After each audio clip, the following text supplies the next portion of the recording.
Welcome, everybody. I'm assuming that we are live We because are. Nova did the countdown. Welcome to episode 3 of Sundered, an art and quest story. Episode titled "The Bends."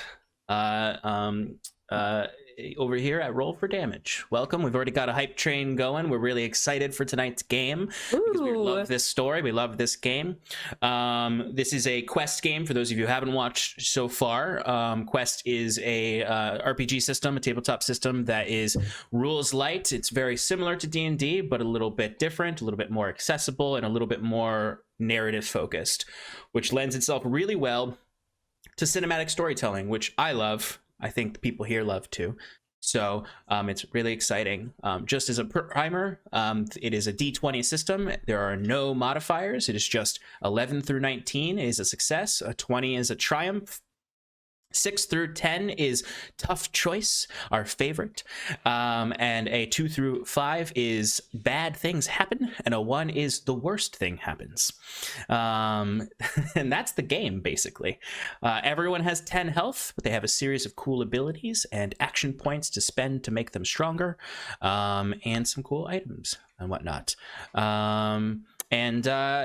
Certain items have different damage thresholds. They don't have like roll a d6. It's just this bow deals 2 damage because it deals 2 damage. But of course, you know, tough choice. It could deal half damage, blah, blah, blah, blah. But there's no rollies for damage. Yes, exactly, Nova. You just hurt people. Or yourself on accident. What, Ro? Okay. It's fairly accurate to say I hurt people. Mostly my Shelby. gun just needs some tinkering. All right, I'm working on it. I will say, if that had succeeded, you would have got him completely. But anyway, I want to do a once around with all of our guests before I jump into the recap for tonight. To introduce yourselves, tell us where you're from, where we can find you, and who you're playing tonight, and what your role is. So let's start with Shelby tonight. Hi, my name is Shelby, or Shooby-Dooby-Doo, and I'm from the confusingly named channel Whistle While You Work. Still trying to transition my brand over. Just got a lot of stuff going on right now. Slow process. Sorry about that. It's been a month. Yes. Nova, I know. I have a job, Nova. And who are you playing tonight? I'm playing Ro, our very injured drunk mechanic that is about to go through with withdrawal symptoms because Julius took my fucking flask. Excellent. What's your role? Oh, sorry. I am the ranger spy of the group. Really good at hiding. I'm really good at fucking people up. I have broken kneecaps at the age of 14. She has. She's done some damage. Well, now I have a broken kneecap, so, True. Eye for an eye makes the world go blind. Well, What? I'm gonna take another eye, so it's fine. I say for this vengeance story. If that felt Julius, Nova, who are you? Where we can find we know where we can find you, but tell us. You're right, sure. I don't know. Do you need to go get like a drink or something and I'll just take over just a second? No, I think I'm good. Scotch, buddy? Nova's not in the Okay. DM seat for a month, and this is where he goes. Alright. Hi, my name's Nova. I run Roll for Damage. Thank you very much for the subs and bits and follows and raids that we've had already. It's super appreciated. We love you all. Thank you. Wait, broken kneecap isn't that a permanent injury? Yes. So, yeah, I'm here. We have games coming up on Monday, starting the week after Valentine's Day, because it would have been really awkward to try it on Valentine's Day. We have a game on Friday mornings coming up in mid-March, I believe, which is the World of Darkness game, which Shelby were playing in, and Kelsey or Rogue Uzu will be running. And then we have the Scales Above returning in about 2 weeks. Where there shall be big ol' barbarians and crazy wizards and stabby fighters, and maybe if I can convince him to return a furball of a rogue. Probably not in 2 weeks, Rudy but Tooty at some Cowboy point. Shooty. Yes. I'm going to keep Our saying it. favorite Mike. Rog way. Yes. I know you are. Best wrong way. But yeah, I'm playing Julius. I am a disappointed dad. Oh, come on. In No. what?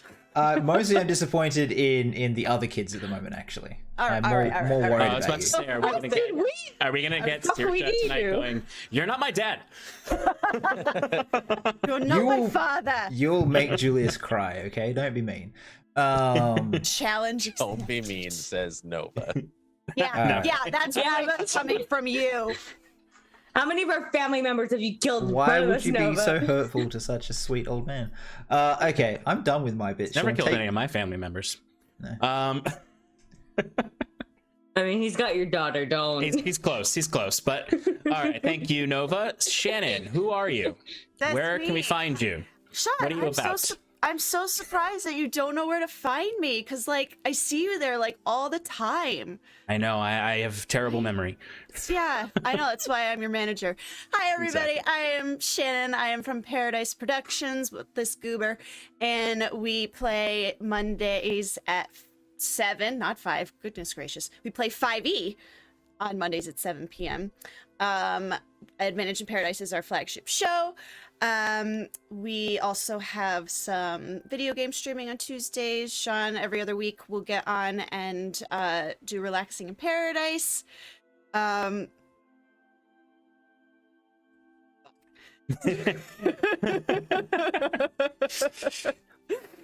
Okay, in the middle of Shannon, I my already wrote intro. Good, send it to me. I don't know if you can capture the voice of it. Challenge accepted. Anyway, I'm Leave Shannon SRoby25. alone. Thank you. I'm SRoby25 on all social media. And tonight I'll be playing Saoirse, who is, according to Nova's tweet, Teenage Angst, the character. And I am also a ranger. Wait. What does the tweet say? Trying dad's patience. You aren't my dad. Fuck off. I barely know you. And last but never least, we have Mike Farty. Oh, my name's Mike Farty. I am the DM of Wonders and Blunders. We just finished up our first season. We're a D&D 5e podcast with over 100 episodes, which you can check out at wonderandblunder.com or wherever you get your podcasts. First season's all about beating up a raven hag named Lilia, all sorts of underwater city adventures and smatterings of other systems all throughout there. So there's a little something for everybody. And I'm playing Benny, who was a magic kid and is now a big rock man with no purpose and a bit of a death wish and a big hammer. And I'm playing the Excellent. Invoker class, which is all about having a big hammer. Or at least the Yeah. one I rolled is. Excellent. These great. are our lovely adventurers for tonight, folks. Who are I am you? Sean. Okay. I'm Sean of Paradise. I am the creative director of Paradise Productions. I Oh, shit, I do all the community stuff. I forgot to Yes, say that. I was about to say that about you All right, for sorry. you. Shannon is our community manager, and we work together to make Paradise, along with our other friends. And our, as Shannon said, our flagship show is Advantage in Paradise on Mondays, where we do play 5e. It's a long-term campaign. We are on this week will be 118 or 117 or Well, 119. I don't know. Are we counting it differently because it's a different episode? No, we'll count it as part of it. All right, then Um, I think it's 118. So if you don't have Valentine's Day plans and you want some company, come join Shannon and I as we do some backstory role play for her character. It's gonna be really cool. It's gonna be a fun one shot. It's basically gonna be a one shot, which is cool. So come check it out. 7 p.m. Eastern Standard Time. We also do a bunch of other programming. So check us out at Paradise Productions. You can find it on all social medias at either Paradise Prod or Paradise Pro. Fortunately, some blank Sean's not accounts mad. have stolen some of our well, not stolen. They had it before Totally us, over but it. I'm never going to be over it. But you can also find me on all social medias at Odo_Sean. And I will be our guide tonight. That is my role. Interesting note about Quest is they are coming out with some new content soon, and they're actually turning the guide role into a actual class. So the guide will have abilities in the game. That's cool. Which I think is really interesting. They're also releasing new interesting multi-class options that are going to be really cool. And then, of course, they've got their science fantasy setting book coming out on a Kickstarter very soon. Our game is science fantasy, but we are using the baseline Fantasy Quest system. So you'll notice us flavoring things if you're familiar with Quest to make it more pew pew over //. Although there is some //. I'm in rare form tonight. Yes, you are. Why don't we get started? Let's recap. For Shannon. Let's do a recap. Shannon, I have my own recap, but can you give us a 1 or 2 sentence recap? Just a real fun, quick, Do I yeah. have to? All right. No, it's an improv challenge. Just in 1 or 2 sentences, what happened last week? Last week or overall? It's up to you. Ah, 1 sentence for session 1, 1 sentence for session great. 2. all right. Session 1. Angsty teenagers and mean uncles coming to take over the family power source. Nope, power structure. And session 2 was last week. We played last week. Yep, we played. I'm stalling because I'm trying to remember something that happened last week. Oh, I killed a person.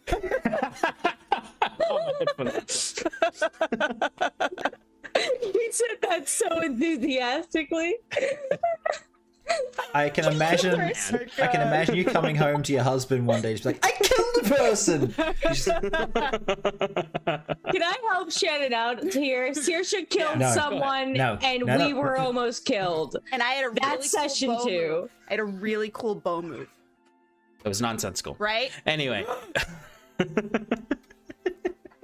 She was The a debate for the gangster holding a ages. gun sideways. That's all you need to know about Hitting last nothing. session. Saoirse killed someone, Exactly. and we were almost killed. That's it. Yeah, it was an episode full of assassination attempts. All right, let's go to the professional recap. Woo. Excuse me, mine was extremely professional. I may have.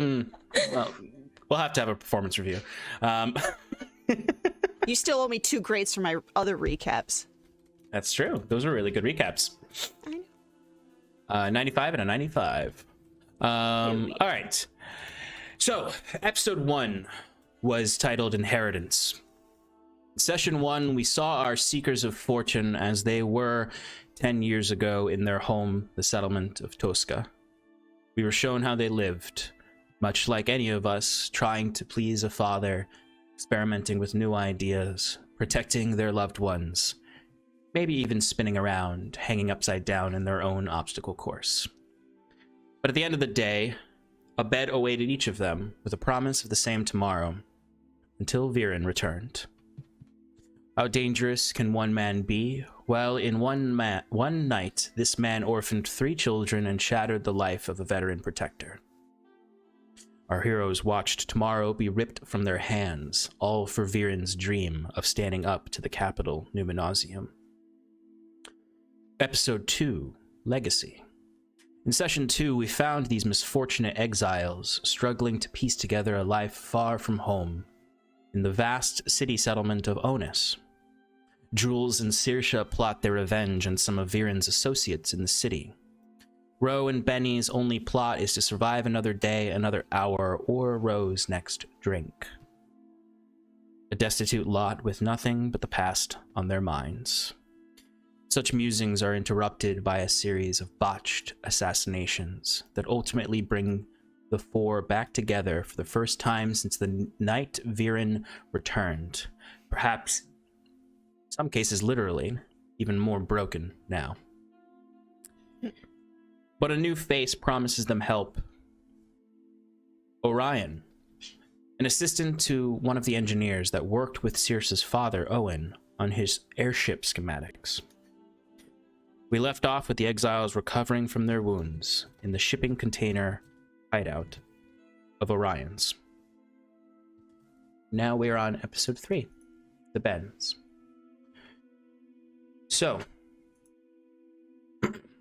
last we met, you all were essentially calling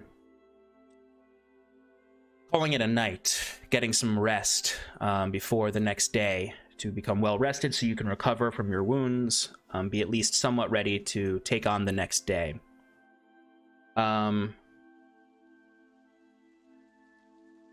Ro was passed out and basically immediately asleep. Benny, Saoirse, and Jules, I know for the most part you all were finished and going to sleep, but is there anything else you'd like to do in this night before we go to the next morning? I guess the only thing I did was I took the flask from Raquel. So Bro, nah. you don't get to call me Raquel. Well, Nobody gets unfortunately, to call it's the me name Raquel. on the screen, so I was like, "What's her name? What's her name?" Raquel. Here, I'll fix this for you. It's Good. Ro. There we go. All right, so I took the flask from Rowboat, and That's fine. I'll take it. and I believe I like sniffed it. And was like, "Oh fuck, alcohol, right?" Yes, yeah. Basically what you said was we can't have her making decisions on this, and then put it away with your other bottle of whiskey that you found that the man Saoirse killed had. Yeah. Can I just? I'm just gonna take a very small sip of it and see if it's like just moonshine or if it's The flask? Like, yeah, whiskey or what? Oh, what's it's. actually in it. I'm correct me if I'm cheap. wrong, Ro, but It is very cheap. Yeah. It's very cheap bottom shelf whiskey. I probably got like a little bit of it and just Yeah, for I've someone been storing it in there. who knows whiskey, it's pretty close to just white dog whiskey, just completely unaged whiskey. It just tastes like garbage, basically. This session brought to you by White Dog Whiskey. I was going to compare it to Jim Beam. I was like, that mean. it's like, oh, Even worse. it's not even one of the J's, not Johnny, Jim, Jack. Ugh. Like, if I try pour it out to be like, oh, this is not what she should be having. Just keeps going. Just I'm keeps just like going. sit there and like, oh. Yeah, Benny's like, "Are you going to be in for a while?" Is there any way to change what's inside this to something else? And Benny kind of looks at Ro. I think that's more up to Sean. You I asleep. think. Well, no, because Benny's been with me for like 10 years. I'm sure and we've like studied my weird magical contraptions together. So I would argue this is probably something Benny knows, but about the magic flask, can the liquid be replaced with something else? It just says any spirit of my choosing. Due to the nature of how me and you discussed how this happened, how this flask came to be, I would say no. At the time, currently, you can't change it. Doesn't mean you put it in the future with focused effort, but currently, Not that she'd ever try. yeah, currently, It was just weird. this flask came into existence on accident while she was experimenting with the magical stones of Benny and her heart core. So no one really knows how it works. I just want to find like a bottle cap or something, pour a little tiny bit in, and try to light it with a match. See if there's any use for this. Oh yeah, it lights up pretty quick.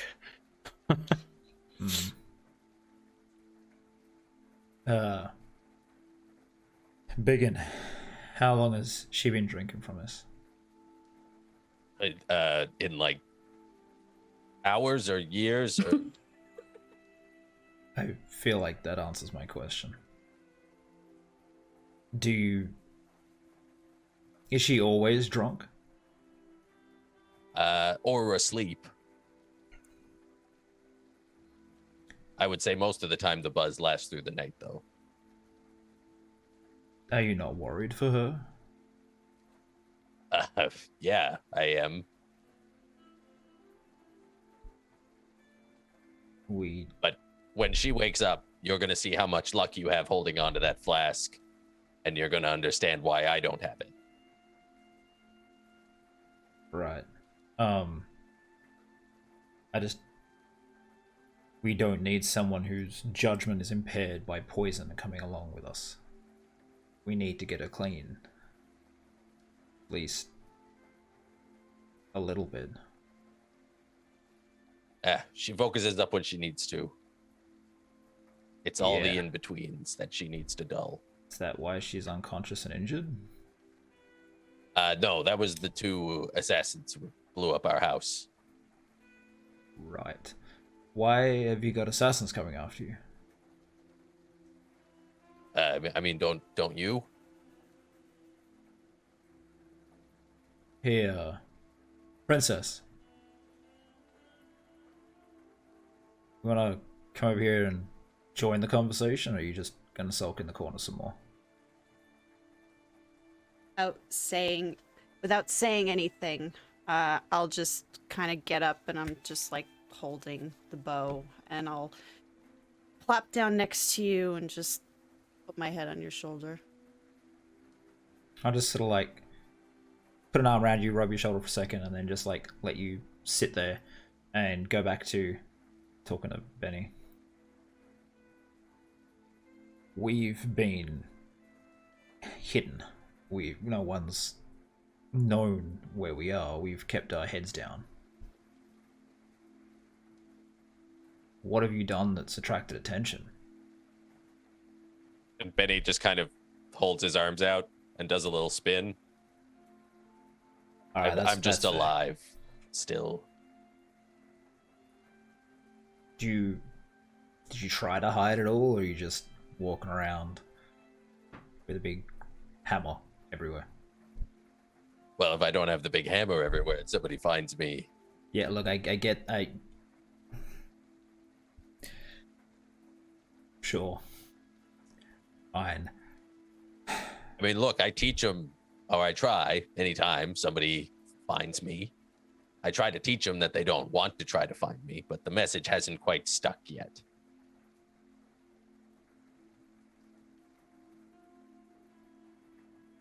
I see us as having a couple choices here. Do you have anyone... I sort of like look down for a moment. Back home that you're worried about, that you care for, that could still be alive? No.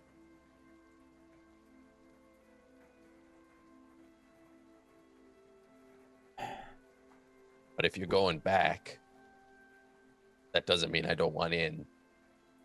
I'm tired of hiding in a rat hole and having people come and try and trap me out of it. And at least, I mean, maybe this is my life forever, but it doesn't have to be hers. Yeah, well, maybe there's more we can do.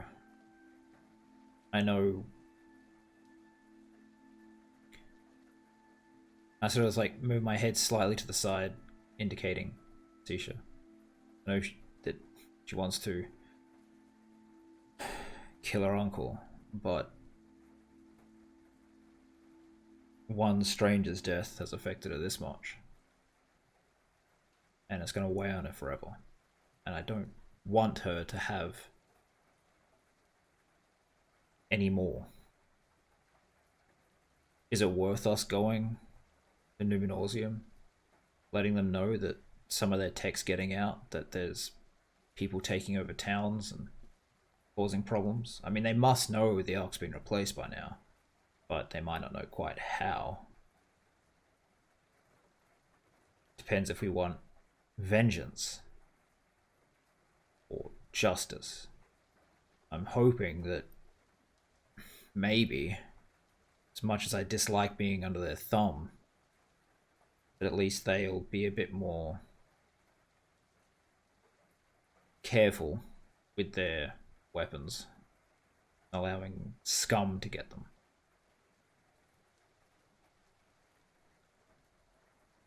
If we can stop the supply, and we can take out good old uncle. Maybe if Numenosium find out that there was a rebellion brewing in the future, they won't come down so hard on us if we've warned them a bit in advance. I don't know. Go home, Jules.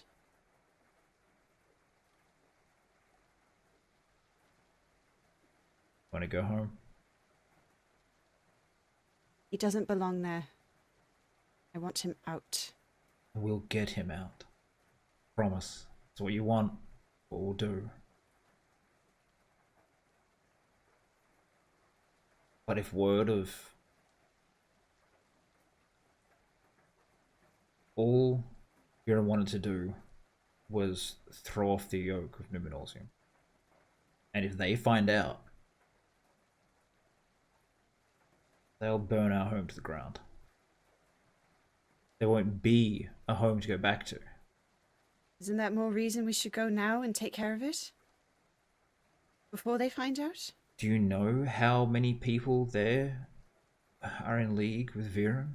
Who know his plans? What other towns have been brought in? There's got to be someone that's still loyal to my family. One single... Yeah, sure, but one single slip and it's all gone. So then we don't slip. It's not our slip I'm worried about.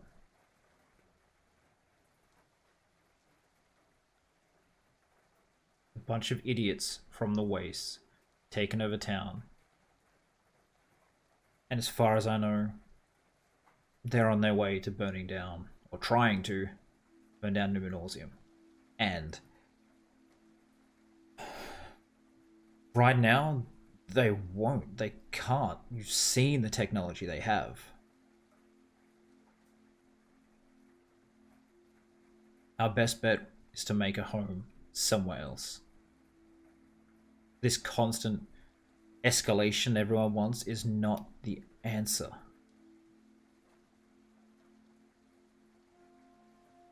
How far do you think we'll have to go before they stop looking? I had no interest in going back, and they keep finding me. They're after Ro. They clearly need something.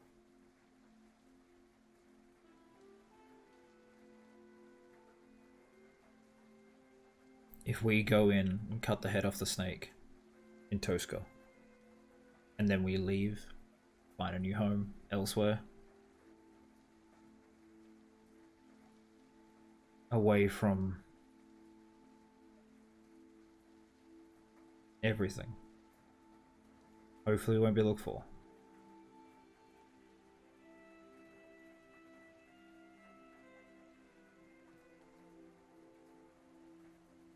You're a 2 steps ahead kind of guy. I'm not a 2 steps ahead kind of guy. So I'm just going to stop with cut the head off the snake. Alright. Do you think it's worth us warning Numenosium that their weapons are being sold outside the city or getting out somehow? And hopefully that goodwill will be paid forward at some point. How quickly can word get there? We're like a day from Numenosium, right? Probably like a couple days, but yeah, you're really close to it. You can see it from the coastline. Yeah. And just to be clear, Numenosium is the capital, right? Like, Alright, I hate saying Numenosium so many times. Ad nauseum. Yes, thank you. I was thinking it, but you said it. Fucking Sean. Alright, anyways. We can head there. I've never been inside the city, but I've been to the city. At least not the inner areas where all the arcs go.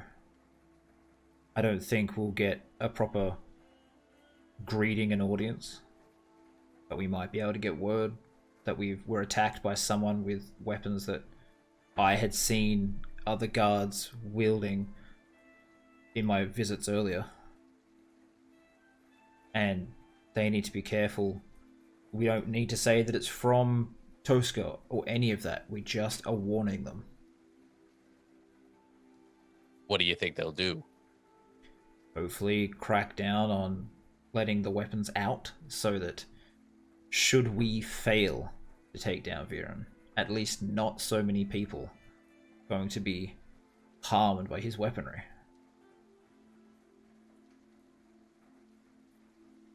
I mean, thinking about how long it would take to get them a message, sure, it only seems like a couple of days, but they've had 10 years to figure it out. Oh, governments are stupid.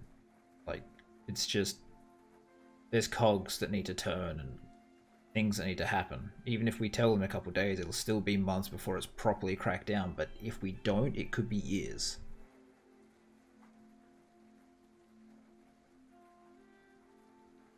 But I've said my piece. You guys make your decision. That's what my father would have done. I think we should go there and present our case and then go home.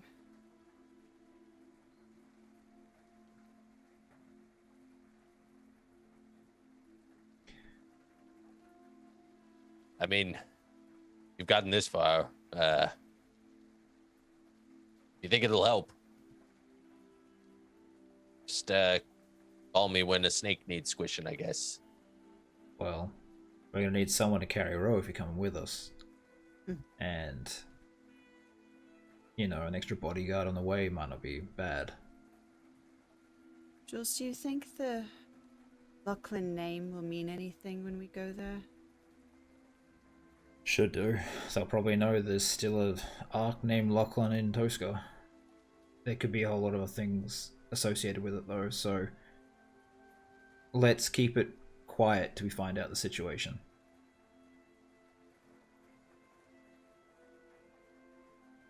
Okay.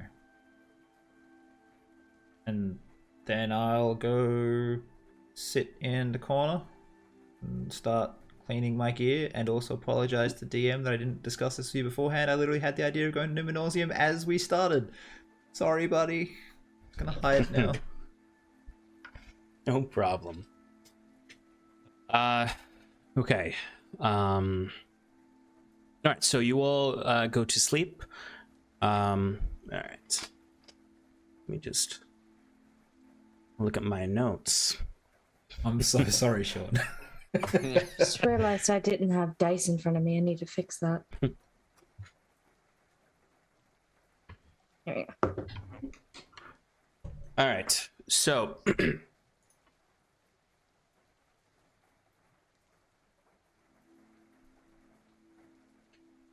sleep comes to you all in one way or another, whether it's rough and difficult due to your wounds or, I don't know, arthritis. And Have to wake up to pee every hour. Yeah.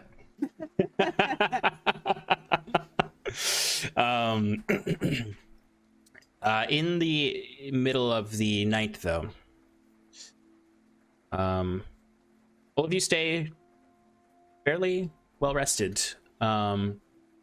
Ro, you're having a bit of difficulty here and there, even though you've been healed to the point where, you know, it's a dull pain, and the combination of medical healing and what Benny was able to offer has, for the most part, repaired your knee in the sense that it's not going to get worse, but it's definitely, you know, you're not at 100%. You're going to have, you know, somewhat of a limp when you wake up, and some difficulty with that for the time being, for as far as you can tell the rest of your life. Mm-hmm. Or as far as you'll be able to tell when you wake up. But you dream. Oh no, don't. I was like, okay, yeah. What's going on? What's going on with me? Come on, give it to me. Let's go.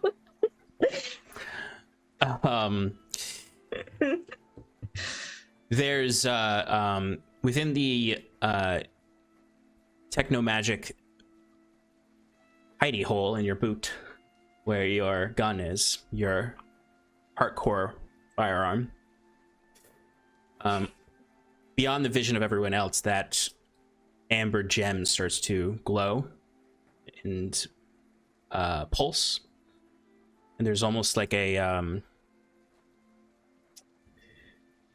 ferrous fluid that comes off of it that then kind of latches to your leg and moves up through your knee, providing a little bit of healing to it as well, but further up to your mind, it seems. And you find yourself suddenly, unconsciously, you are just in a forest. Disembodied somewhat. A out-of-place spy, so to speak, watching.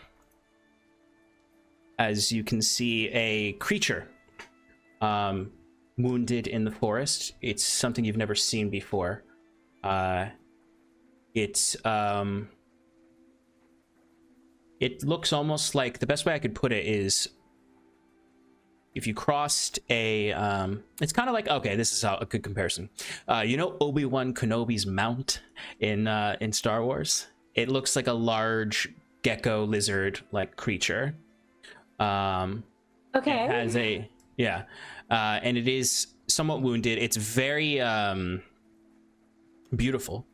And there is a strong scent of cinnamon in the air around this creature. It looks old though. Its scales are kind of flaked off in places. Its eyes are opaqued over. And then you see on the other side of this glade, you see a young boy who's probably early teens, raggedy clothes, put together, some old world clothes, some scrapped leathers. Very clearly the likeness of your father as a young boy. As he slowly approaches this dying creature. That seems to almost crawl on its belly towards him. Recognizing, maybe even feeling his concern for the creature. And he's very carefully going towards you. You can see on his face a mixture of fear and excitement as he goes up to the creature and places a hand gently on its forehead and pets it slowly as it sort of slowly rolls to its side, plopping its head into his lap.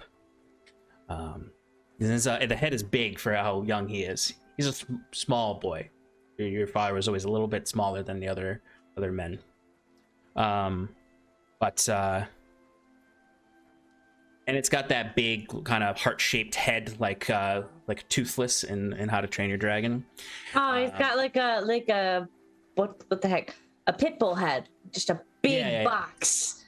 Exactly. Gotcha. And you can hear this low guttural purr coming from it as it then slowly and suddenly just stops breathing.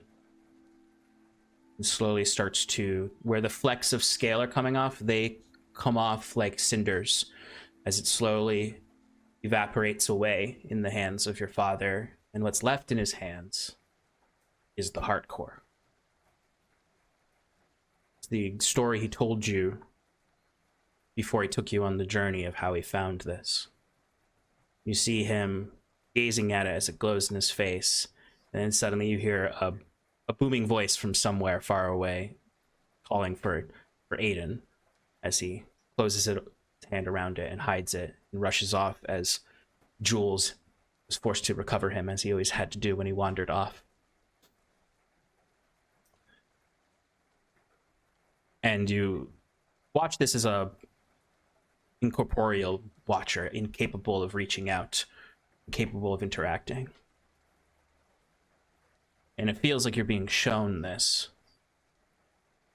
by the heart core. And then that vision fades away to the sounds of crunching stone falling all around you. Suddenly your eyes, or your incorporeal eyes, open again to dust and the sounds of men and women shouting. You hear someone shouting about a mine collapse. And then you see people rushing around and trying to collect each other to drag them out. And you hear I don't know if you ever met Leroy, but you hear a familiar voice shouting from the other side. Go, there's a kid in there. There's a kid in there. We got to get him. As you can see, a light glittering from somewhere in the distance as you kind of are propelled forward. You can see as there's this whole mine is collapsing. You can see Leroy squeezing through a small gap in the stone, and then kind of coming out of this, we would see you're outside of the mine, and there's these ash covered people all around, dust covered people, and you see Leroy walking out of the entrance of the mine with a dark blue babe wrapped in swaddle, a glittering rock held between its hands. As Leroy brings Benny out from under the earth.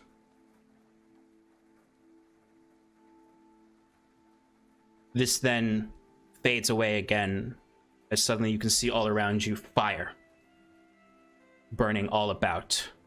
Ruins of old buildings everywhere. Reminds you of home a bit, but this is not home. This is somewhere else. And you hear the voice of Jules yelling, as you can see these two young boys running from the smoke and fire towards him. One more muscular and larger than the other, and one a bit scrawny with black hair. As they're running, and you can see Jules grabs both of them and picks them up and starts running. As you can see, coming out of that ash and fire is the silhouette of a nanite beast. Jules is young in this, or, well, relatively young. Younger. The one constant in the story is Jules is always old. I was born at age 40. It's just how it is. He only started aging 10 years ago. That's just how you manifest it into the universe. And then a final vision is you can see a young Saoirse on a spring rainy day in her backyard, practicing with her bow, as Jules is ushered away from to go talk with Owen, and Saoirse's very young here. Like she's probably just old enough to start practicing archery, and it's a real janky bow, we'll say. As you see a man, clean shaven, with black hair, smaller than his brother. You see a young Viren kind of walk up to Saoirse, and he has a case. And you see them talking, and it's a strange sight because, as far as Saoirse can tell, all this is her loving uncle at this point. As you can hear him saying, "Is that all your father could get you? I have a surprise for you." He opens up the case, and there's a nicer bow in there that an excited Saoirse grabs onto and starts to shoot with as Viren watches. All of these strange memories that are not yours mingle together to then a final memory that is yours, which is just your dad in the shop. You're very young, probably a toddler, and he just got the stereo to work, and he's dancing in the workshop, spinning your mother around, very happy. All of these memories that you didn't ask for some not your own, mingle together into just a pale amber light before it all fades away. You're back in the deep slumber. Is then sudden inhale, and you awake earlier than everyone else. I think I was probably crying in my sleep. That's a lot of emotions. And I don't have the alcohol to numb that. Probably am first aware of the incredible pain in my knee. It is dull and it is movable, but it don't feel great. No. And I go, my hand like reflectively goes to my pocket looking for my flask, and I see it's gone. Just let out a groan, and I start sitting up trying to see where the fuck I am, because I was barely cognizant when we got here. You would easily be able to see all around. You see Saoirse and Jules in one corner, and then Benny in another corner, and you can see Benny is kind of leaned back against the wall of the storage container, promptly sitting on his impressive pecs is Arnaud, just sort of like a cat. Yeah. Head up into Benny's snoring neck. A low light still from the lantern in the space. Want to kind of scoop myself over to Benny, pluck Arnaud off his chest and settle him on my lap. Emotional robo-cat, help me now. I'm just gonna lean against Benny. I'm not gonna wake him up. I'm just let my head fall on his shoulder. Okay. You may catch on and off sleep from this point on before everyone else wakes up. Yeah, I'm hungover. I'm gonna want to. Yeah. But the morning does come. The black rains gush in the gutters outside to sewer grates on the patchwork streets of the city of Onus. Some of that gushing water mingling with blood from the night prior, as those tiny patters of rain still sing across the shipping container as this new morning arrives, and all of you exiles awake. What would you like to do?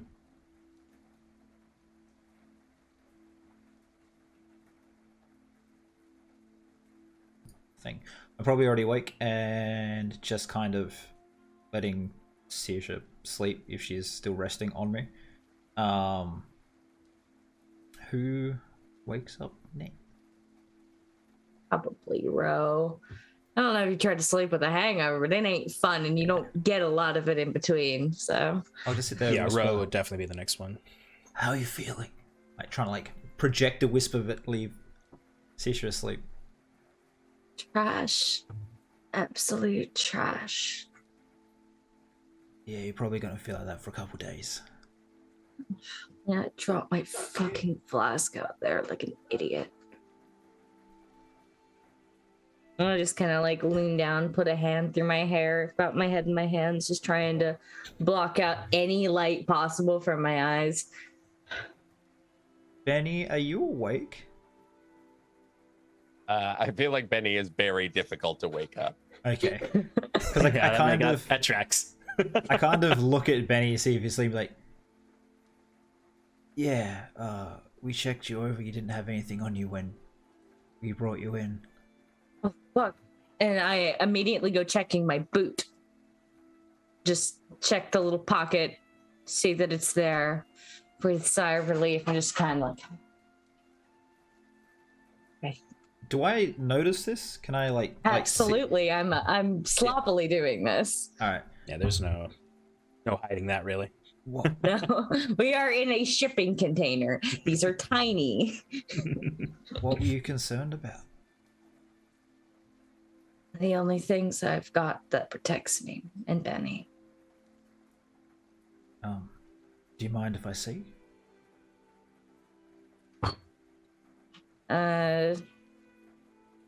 Fuck, I need to decide this. Sorry. I'll I just be look like, over.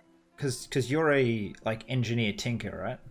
I definitely look like it. I'm covered in oil. My clothing is mostly singed.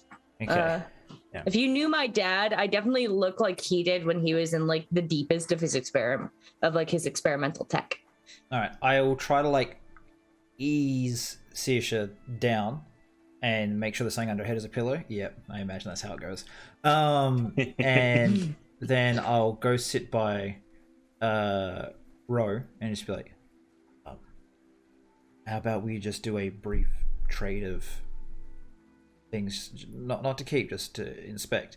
And I'll take my gun out, take the mag out, make sure there's no rounds in the chamber, and then pass it to her. She'll look at it for a second after like another moment of contemplation that can't really tell if it's her not trusting you or her just being really hungover. She goes down to her boot. You hear a click as she undoes like a snap.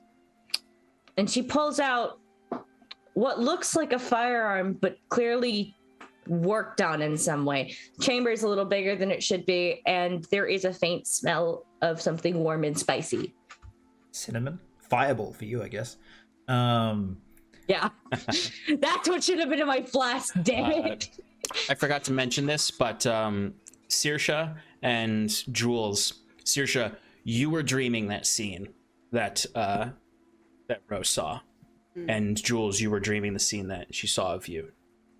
Okay. Benny, you weren't dreaming that scene because you were a toddler in it, but perhaps you were dreaming of Leroy. Okay. Well, I have something to say to Saoirse later, but yeah, just want to inspect it and see. Like, firstly, I guess I'm like, what have you done to this? Because I'm like trying to take it apart and like make sure it's all like still in like hey, working careful, that order. doesn't come out. I like if you start to I'll try be and like, doing take the it clip out. gingerly. I'll be doing it. Oh no, I'll gingerly. stop you because the clip doesn't come out anymore because of what I've done to it. Hey. Listen, this thing's barely holding together. Don't take that out. It doesn't come out anymore. Why didn't you take this to someone that knew how to? Who the hell here knows how to work on these things? I didn't even know you were alive. That's fair. No, anyone made it out. Well, if we can find another one, I'm sure we can make a much better version than this. Looks like it's going to explode. And I kind of look at your hands. I'm like, all right, yeah, we need something safer for you, I think. It just needs some more tweaking. I'm still working on it. I didn't want to use it when I did, but 2 people broke into our house. One of them had a rifle. So it's supposed to do. Did anyone? I kind of like click. I'm like, did any of them have any weapons that they left behind? Maybe we should go get one or 2 or whatever. I mean, you can work on that with a more workable platform. Might be in the if the guard hasn't sifted through the place yet. Unless Benny picked something up, I was out of commission. That fucking. And I like flinched because like I tried to like lift my knee up, and I'm like, oh shit. Do you mind if I take a look? I've got a little bit of experience with this. I'd say Saoirse and Benny, you both have opportunities if you would like to wake up at Rose's cringe of pain. It's up to you though. Yeah, I think that is probably an instant alarm for Benny. So I think it's like you've like, definitely woken up to one of my explosions before. Maybe on more than one occasion. So absolutely, I like this. I think it's like a row pain sound, and then just behind Jules, Benny is just sitting up now and just like kind of just huge, looming over everything, making sure everything's all right. Yeah, she's letting I guess she'd be starting to roll up her pant leg, just being like, yeah, please, I don't fucking know anything about this. And then see the weird fucking stones in her leg and just being like, what the hell happened? I know he shot me, but goddamn. Is Orion here? Not yet, but he should be arriving any moment now. Yeah. So like look at it up and down. Can I being pretty accustomed to battlefield injuries, can I just maybe not necessarily tell her, like, heal her, but maybe give her advice on how to move a bit easier and that sort of stuff? Do you want me to do any sort of roll from recall, this sort of stuff? Sure, if you'd like. I'd say go ahead and roll. Roll for it. Ooh, that's a 4. Just be a success or not success. We won't do all the tough choice 4. stuff. Okay. Yeah. You're like, I know how to advise someone who has like a broken knee, but like there's rocks sticking out of it now, and it's all healed funky from the magic. So you don't know how to do any physical therapy for this. I sort of look at him like, the best advice I can give you is if you want to move, like sit up, lay down, just hook one foot under the other, and then use that to lift that leg. Cause that's yeah. And I don't really want to move this leg at all right now. Jesus Christ. And I turn around like, being like, Benny, you're a rock man. Do you want to help her out with this leg thing? And yeah, Benny just leans forward and just like taps on his shoulder, like, it's pony rides for here. You're all right. Thanks, Ben. Thanks, Benny. There's a loud banging noise that sounds like someone, not someone. It sounds like someone like slipped in the rainy mud outside and slid directly into the door of this. As you hear it, still 100% freaks me the fuck out. I wake up as you hear it slowly dragging open, as you can see the exasperated Orion kind of tumbles in, soaked from the rain outside. He's gonna walk in to have 2 guns, a bow, and a hammer in his face, and just be like, I was about to say, I'm taking my gun from Julius back. yeah, we like throw them to each other, and just like, what the fuck? As you see, he just kind of comes in, and you see he doesn't notice you all reacting this way, or at least you two reacting this way. And he's just like, it's me, it's me, it's Ryan. What is this? Oh, he's good. He gifted us this wonderful house. Yeah, it's ours now. I'll put my gun down. Brought food, stuff. And you see he just goes in the middle and opens up this bag, and it opens it up, and there's just a bunch of random food in there. You can see there's there's bread, there's it's like very nice, like how he's organized it all. Aww. There's stacks of Tupperware nice that have that he just starts to he made unstack us and a open little up, picnic. and there's like eggs in one. There's one that's just full of grapes. There's there's one that has some some bacon of this world, which is not from pigs. It's from whatever herd animals that Tosca, these sort of large hog-like creatures that are covered in fur, but have 6 legs and very large tusks. They're almost like woolly hogs, one might say. Woolly warthogs is a good way to put it. They're very big. They're like the size of a rhino, but you can get really good bacon from them. but it's not like strips of bacon like this. It's almost like pork belly in the way that it's big chunks. Yeah. There's all sorts of food. You guys did. I think you asked him to bring booze. Benny did. He asked him to bring me booze. Yeah, you see, there is a bottle of white wine, the complete opposite of what you drank. You know what? Fuck it. I'll snatch that bitch up. Fuck it. I'm in a lot of pain. You're sharing that. Yeah, sure, whatever. And I find the closest semblance to a cup, and I just start pouring and drinking. Yeah, Onus is the only place that has wine in the entire area, because they have these greenhouses that they've perfected with grapes, apparently. With grapes. All grapes come from Onus. Well, yeah, you need grapes to make wine, so of course they grow grapes here. That's why grapes are so expensive, because they can only be found in Onus. They also have mead, because they have protective areas where they can have apiaries. Onus is paradise. But hey, If only I could enjoy it without people fucking hunting us.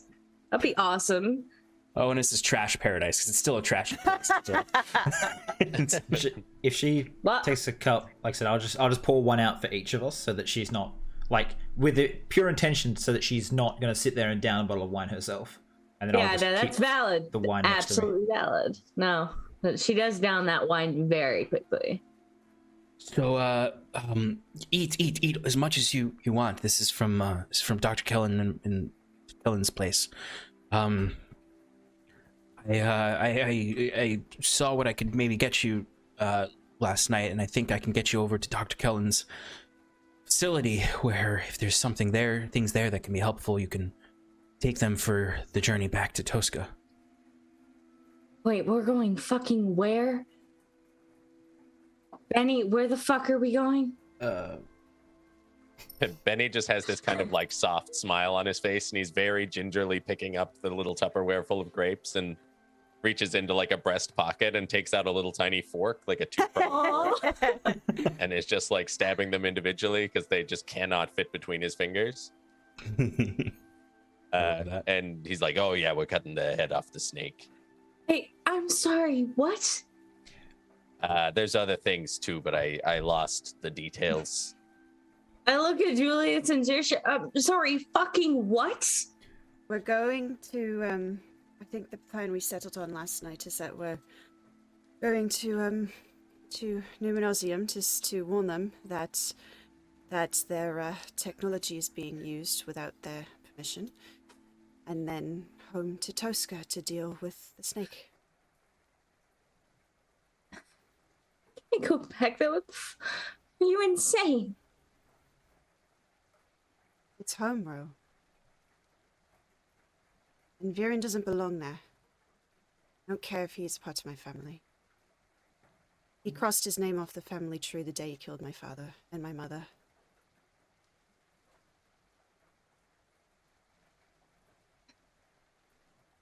She just kind of like pulls her one leg up. The other one hurts too fucking much to bend. Just kind of like puts her head in her hands, and it's very clear she like wants to be angry, but she's also like, that's valid. Kind of the same way she always ends it's kind of the same way that she always kind of ends the arguments with Benny, is that he has a point and she can't fight it. She just doesn't like it. Also, sorry, go ahead. just real quick, you can go, Shannon. For Benny and Ro, although you probably assumed this was the truth, this is the first confirmation you have that Aisling is dead, who helped you that night.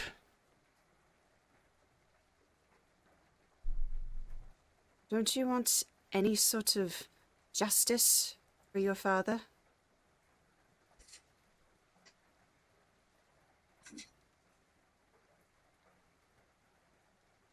What would it change?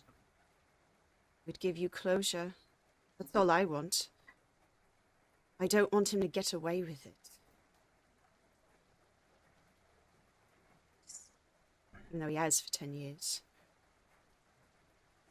This so look to everyone. This isn't going to give you closure. What we can do is hopefully make the lives better for the people in Tosca. He was brutal in his takeover, and I can't imagine his reign has been any better. But we won't know that until we go back in. And if he took over Tosca so viciously, who's to say he's not spread that to other towns? Has to be stopped.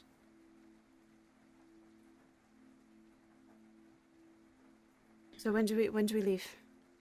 We go today? If we can get some sort of cart, I'm sure we could get Ro in the back of it, and we can head to the capital. Yeah, I can help with that.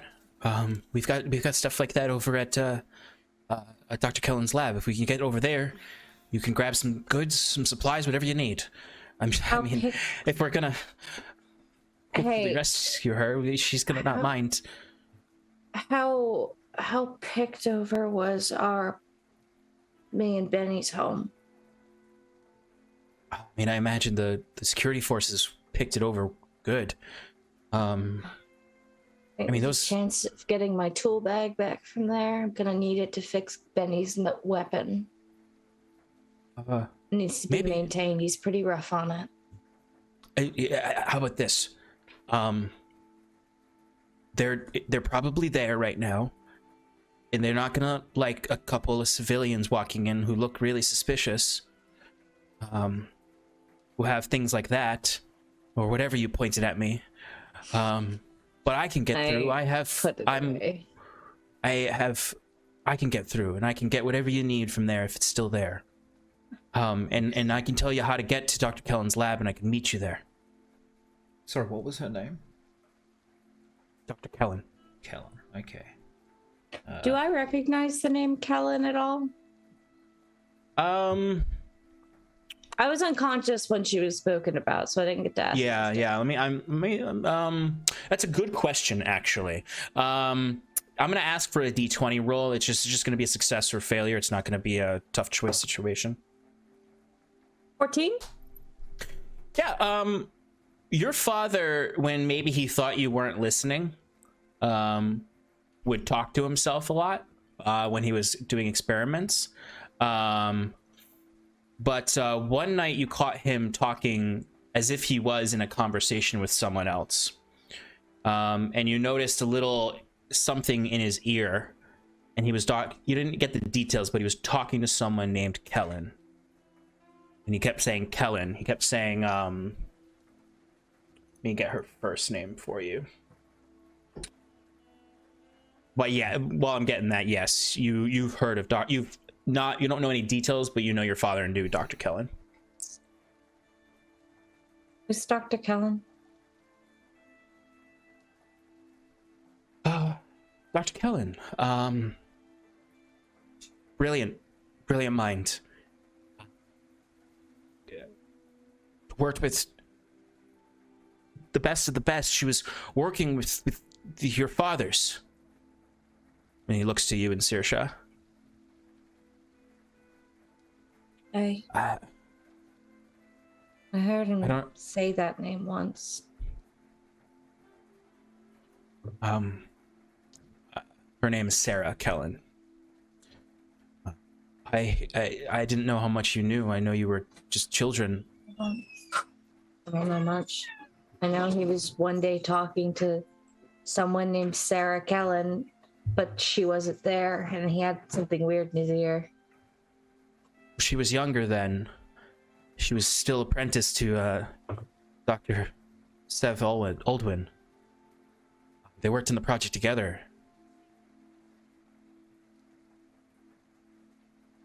But like I said, she didn't come back after her last trip to Tosca.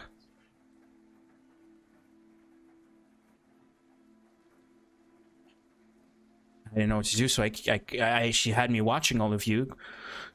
Wait, why the hell would she have you watching us? She wanted to make sure you were safe.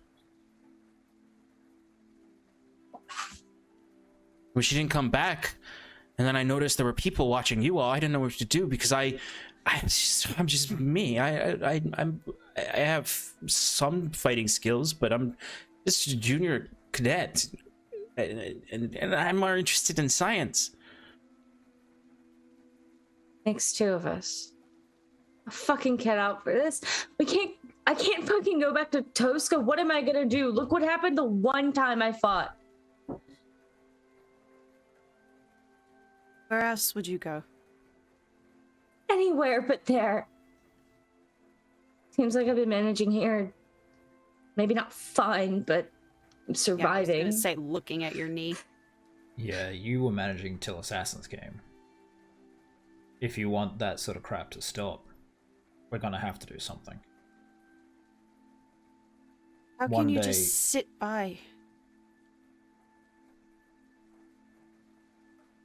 and let the memory of your father be disgraced while the people of our home are memory of my dad.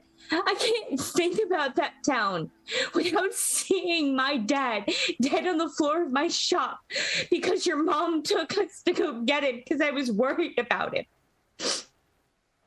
And I can't think about my father except him getting shot in the face. And I'm not a warrior.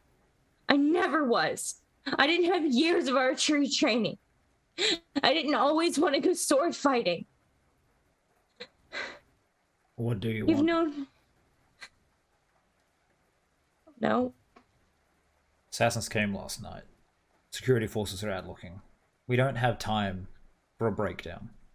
So what do you want?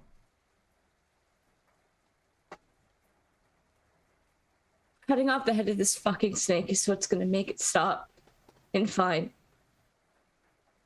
Good. Hey, you see, Orion kind of awkwardly. He's just kind of like this 19-year-old kid who's just very awkward. he just like grabs some food from the Tupperware and just like kind of like hands it to you. Is like a weird peace offering. He's like, hey, I'm not a fighter either, but I'm gonna go. We don't have to fight. We can just help.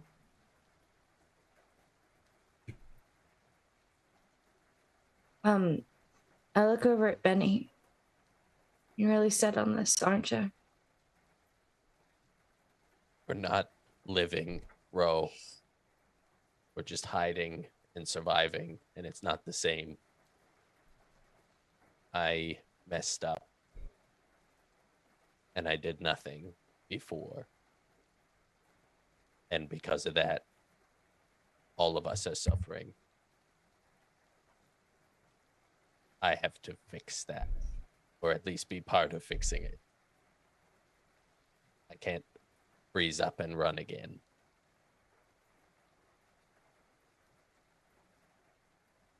And you know what I'm gonna do.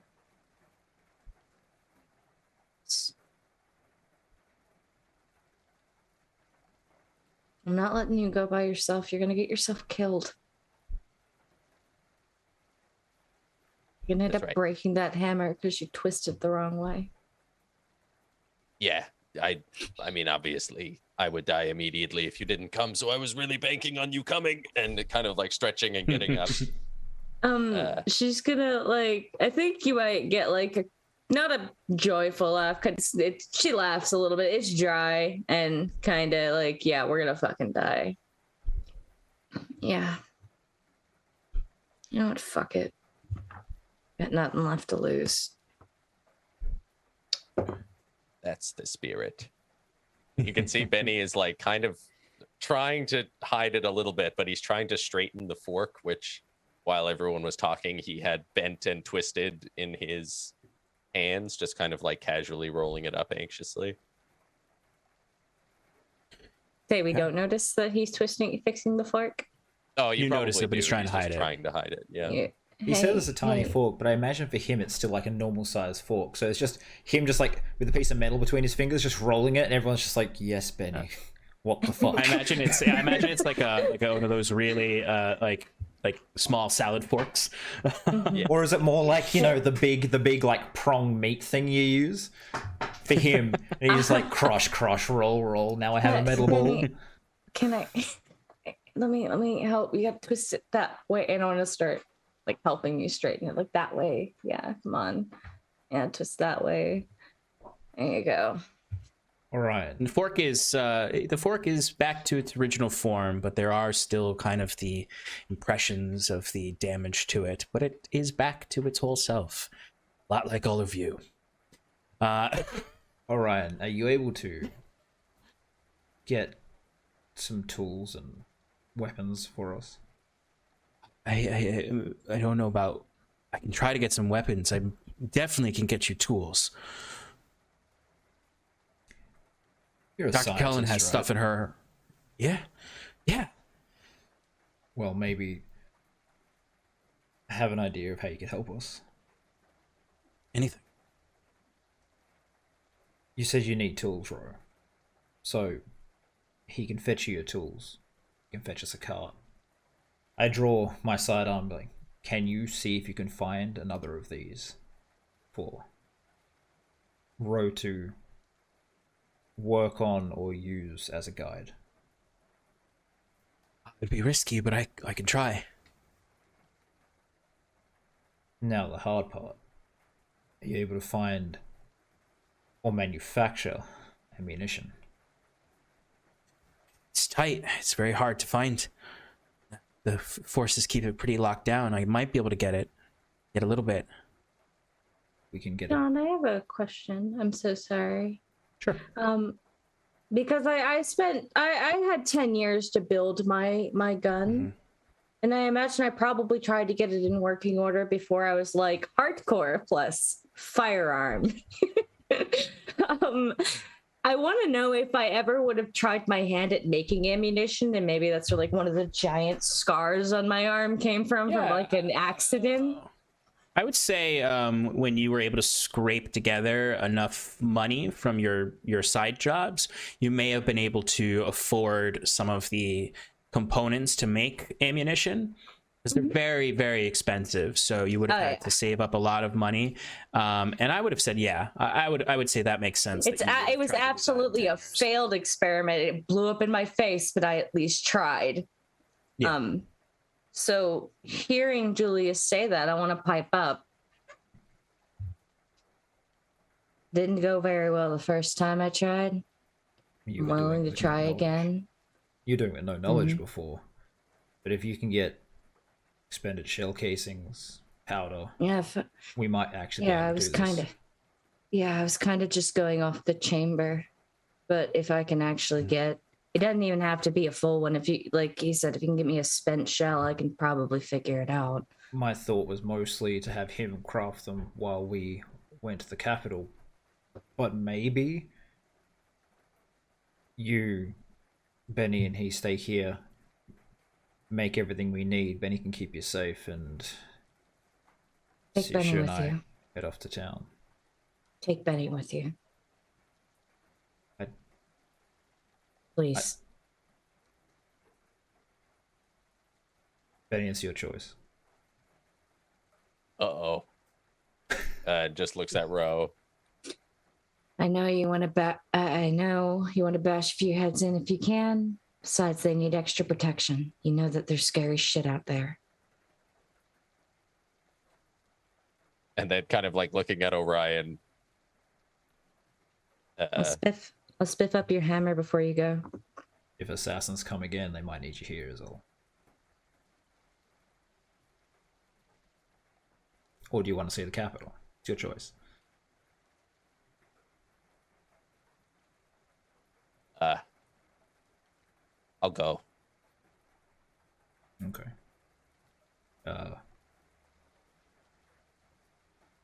One last thing then, and then I'm shutting up and getting ready to leave.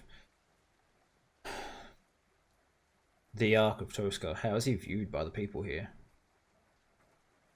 Do you know, have you heard things about Viren?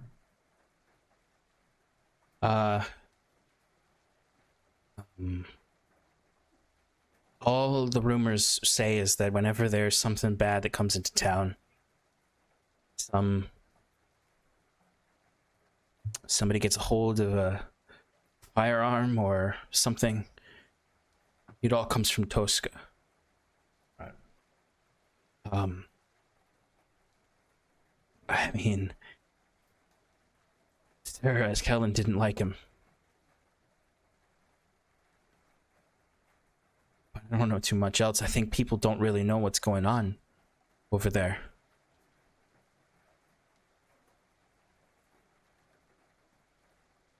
That's all I wanted to know. And I'm gonna go prep, clean, get everything ready, sharpen weapons, whatever. I'm out. Okay. All right. I think that we're going to take a break there. And we will be back in 5 or 10 minutes, folks. So please stick around, and then we will jump right back in.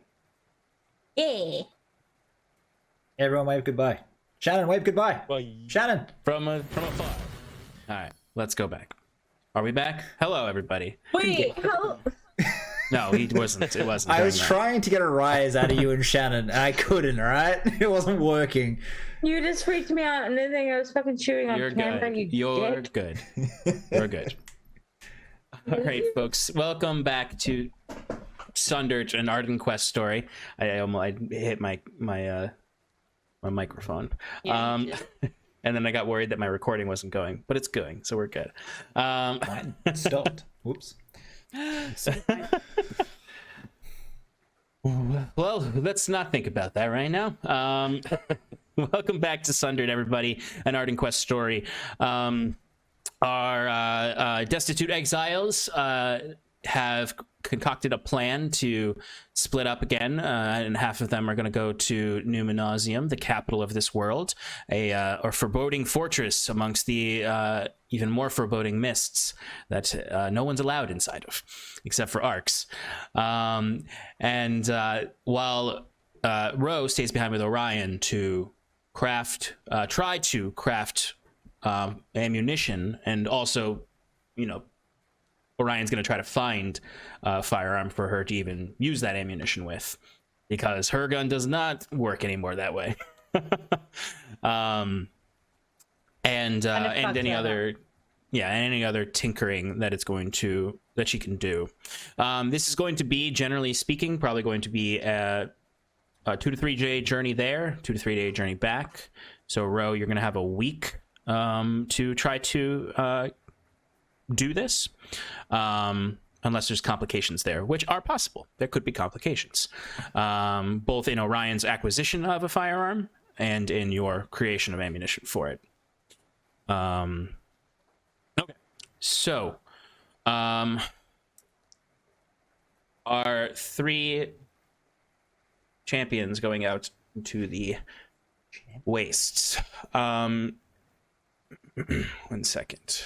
I just need to pull up my map. Just so you don't pull any DM douchebaggery on me, I'm going to leave. Yeah, Nova. Yeah, Nova. I don't know where I could have possibly learned that from. I feel like I might It's have. like you want us to make fun of this. I feel like I tainted you, and I feel sorry for the Wayward 5. No, I would leave a single round of my ammunition that I haven't used to so that when they're going, hey, I want to get some ammunition, they don't come back with like shotgun shells for my pistol. Yeah. You. Okay. The quickest way to Numenosium from Onus is actually by boat and not on land. So Orion would be able to help you barter and get a ferry as close as possible to Numenosium. So you would be able to acquire that. It's fairly easy to acquire, although Orion may have had to bribe the guy because they don't generally go anywhere near Numenosium. So he'll get as close as he can to Numenosium for you all. Let's see here. Okay. So, Ro, you are you meet Orion at Dr. Kellen's lab. He brings you your tool bag. It's no problem. He's able to get it. It has everything in it. It looks like it was probably messed around with, so things might not be where you left them, but everything's there generally. Yeah, and they weren't anything special either. They were just very standard scrap together tools. Some of which I made, some I found. And truthfully, you could probably find better versions of some of your tools in Dr. Kellen's shop. So regardless, you got everything you need to tinker. Regardless. Regardless, god damn it. So, let me see. I had some notes on things. So as each of you in your own respects move through the city, the most noticeable thing is that the city is quiet.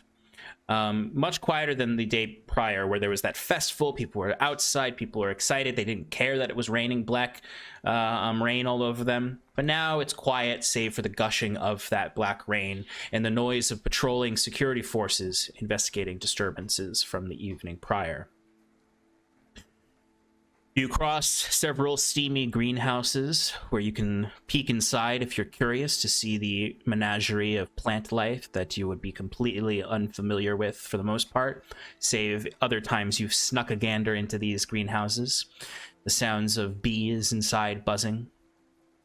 And a scent you're not very familiar with. You're more familiar with just the smell of mud and muck. But the air is filled with the scent of petrichor that decorates your surroundings, as Onus is one of the few places with plentiful grasslands and plant life.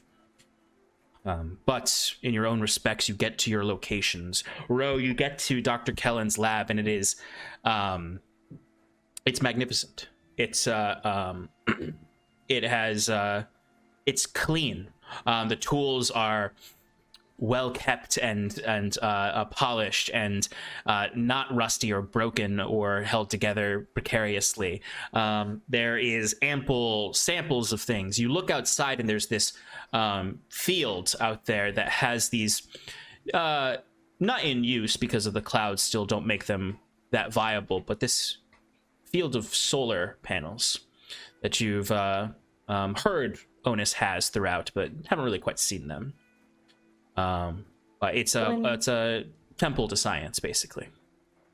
I think this is probably the most emotive. Orion's with me, right? Mm-hmm. It's probably most emotive he's seen me be. That's not like, burst into tears, alcoholic. A little bit of old Ro kind of peeks in, that kid that loves science, that curiosity that's always been sown within me. As I'm kind of walking around and I see the window where the solar panels are, my eyes drift to the sky, trying to catch a few glimpses of that purple atmosphere that I saw so many years ago that's finally starting to come out as debris is settling. Yeah. Don't know Onus if I can see it now, but the lab is situated close to the coastline of Onus, and you can see just sort of the endless sea with the rain pattering across it and dense fog that would block any sort of light coming from breaking in the clouds. The storms above, the clouds are not quite as foreboding and dark as they were in your childhood, but they are thick and concealing any semblance of an atmosphere or any light that would power these solar panels for now. I think out of probably just remembering that day, it's one of the very few good memories I have that's pulled me through these years. And I just kind of say, the atmosphere is purple. You see Orion is kind of just like standing next to you looking out this window, and he's like, I thought I saw it. I thought it looked purple. I've seen it. It was probably a couple of years ago when I saw it. When I was 14, me and my dad made a trip down to the coast. It's the first time I'd ever seen anything that indicated the sun was up there. Saw The real slivers coast? of what was the name of that coast? Hold on. I have Searing the Precipice. Searing Precipice. I've only seen the sea. I've never seen the cloud sea. Pretty amazing. He used to talk about one day going beyond it. Ooh, this is something you might like. The other day, there's like a few breaks in the clouds where there was just a little bit of pillars of light coming through, and the solar panels they turned on. We didn't even know they could do it on their own. And come over here. And he kind of rushes over and just limp over, out, but a bit more enthusiastically. This is you've caught my element. He like half like is running towards it, and then like sees you limping and half runs back and kind of slips and falls a little bit as he are you okay? Hey, we don't need you breaking your leg too, okay? And he pulls out this big ring of keys, and he starts to unlock Dr. Kellen's office. and when she opens it up, you can see it's a mess. For as clean as the rest of this area is, her notes are all over the place. There's a bookshelf with tattered books that are all disorganized. She is a mess, but she keeps a pretty tight lab outside of her office. But in the corner is this strange contraption with a lot of wires attached to it that seem to connect to the solar panel field. It's a small kind of pillar, small plinth for made up of clearly old world tech that has been kind of mishmashed together, and with some areas replaced with artifice tinkerings. On top of it, you see there's this strange little orb that has an unfamiliar metal that it's made out of, and it has a little kind of like screen on it. And the other day it turned on from the solar panels for a moment, and these little eyes blinked. And he said, what did it say? It said its name was Flicker. And then it shut down. It talked? It talked. It had this feminine voice in it, and it seemed, it was like, it blinked its eyes, and it was the sweetest voice I ever heard. And then it just went down. Think it'll ever turn on again? The atmosphere's clearing. I think if we can get enough sun. I mean, it was just a small break in the clouds and it turned on. It was only for a second, but we had a full clear day. Does she know what it is? No. All she knows is from before the sundering. I have a question. Does this look at all similar to my dad's stereo system? Only in like a stylistic way, in the sense that they would have came from the same era, not mechanically. Dad had one machine that was, I don't think I ever really understood how it works, but he used to play music. Dr. Kellen talked about that. She said that he was going to make one for her. Yeah. So proud the day he turned it on. He was always finding old world tech, scrapping it together, trying to figure it out. Dr. Kellen said that he was very smart. Yeah. Smarter than her. Smarter than Aldwin. My dad was brilliant. I know he was.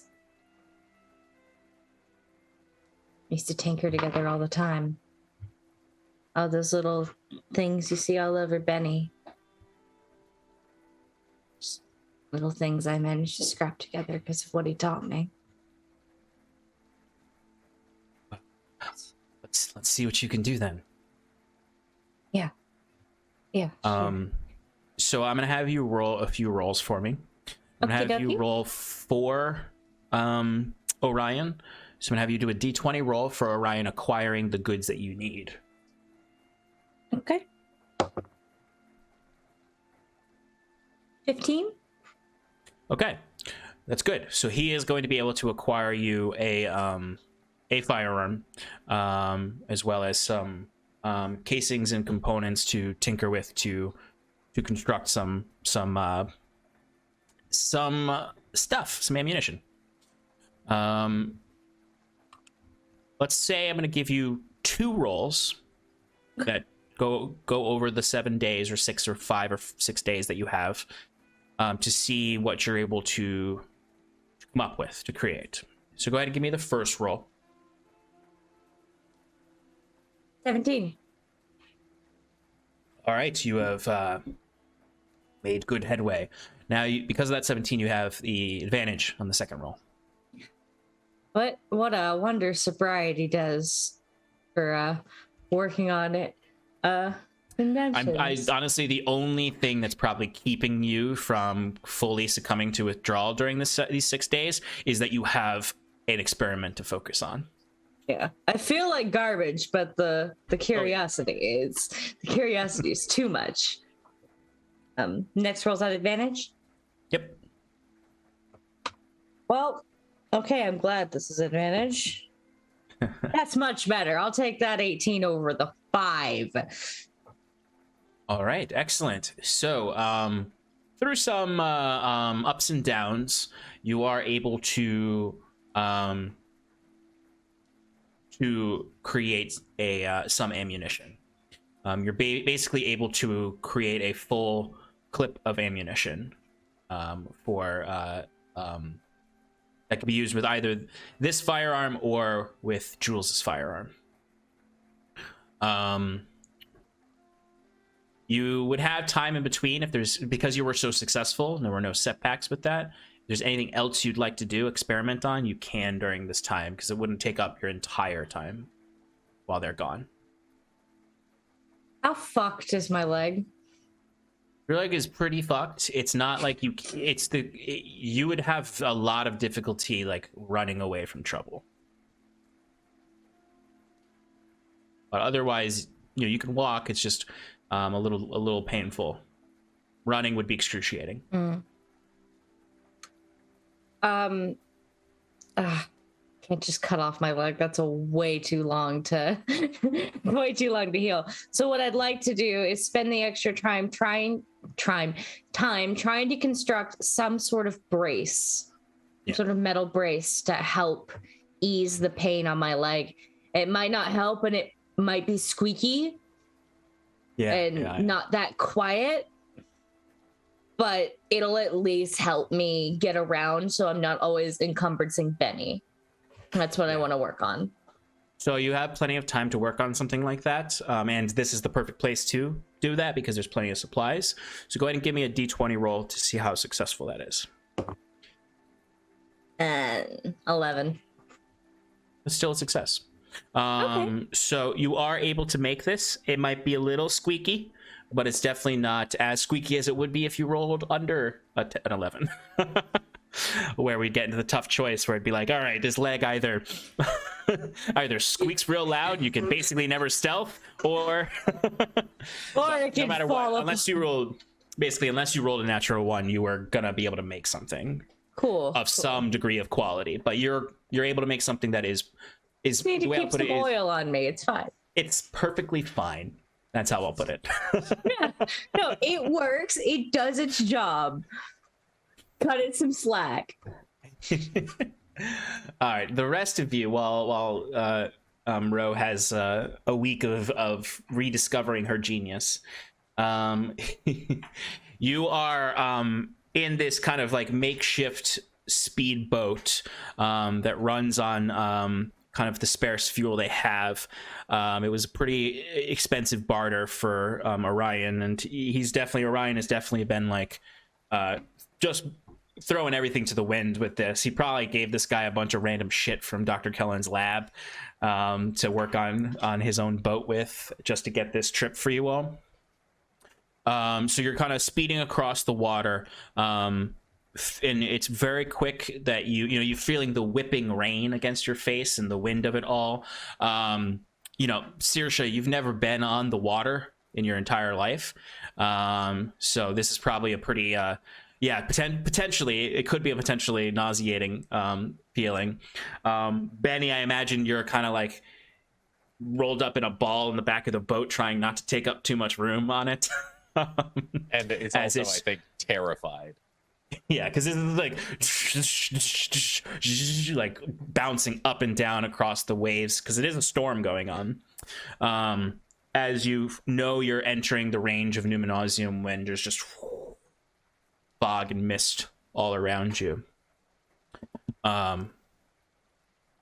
You'd still be a days away, and they'd be getting close to where they're going to drop you off on land.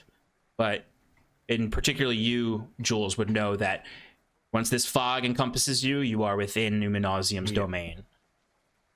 I'll just be sitting there, probably like whittling something, even if it's a bit bouncy and getting a bit rough because of it. And then as I see Saoirse straight, like, you might want to focus on a fixed point somewhere where usually it's the horizon, but if we're bouncing a bit, anything, it'll help. I thought this would be a lot smoother. Yeah, well, we went for speed, apparently. You see the guy in the back behind Benny who's controlling the rudder, and the motor is just sort of like you don't understand a word he's saying. You don't understand a word he's said the whole time. Really Scottish.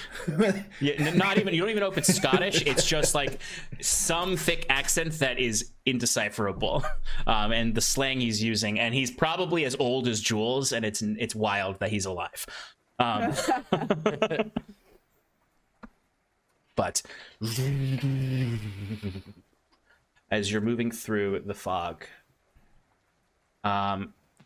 you would start to notice, like, as you get closer, there's lights blinking through the fog in several areas. Jules, you've never seen these lights because you've never arrived by boat. Mm-hmm. But you reach a certain point when you start to see buoys, lights on them, and then beyond those buoys you see this field of lights all blinking simultaneously, and you start to hear the loud ruddering as then you kind of finally are approaching one, and you see the boat careens to the side because this guy's like he's never had to traverse a field of wind turbines in the middle of the sea that are all you suddenly look up and you can just hear see the blinking lights all around. Okay. Sure. New things. That's interesting. Yeah. I would have basically your wind turbines, but this is different. Yeah. For the rest of you, this is like, these are monstrously large structures. Nothing in where you're from are this large. And then you start to see these floating drones moving throughout, and they seem to just sort of work on each of these wind turbines as they're moving throughout, and they're just blinking. You can see one just kind of like, and it's just in front of your ship, and it's just sort of, it's got that same kind of look as the horse robots that you saw from Numenosium. And these drones, you've seen wild drones before, Jules. They're typically old world style, though. They look like a drone, like we would figure a drone looks. Numenosium, they're all fancy and weird, and these drones kind of look like bugs. Imagine a dragonfly flying backwards, like as the boat's going. Yeah, it's sick. All right. Exactly. Like And staring at bug eyes. Yeah, and it's just sort of like doing that quick motion of bugs and drones before it starts to circle around and then flutters off.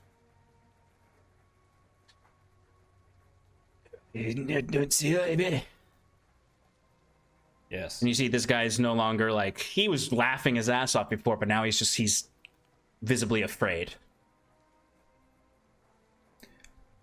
Where are you from? I say to the boat driver.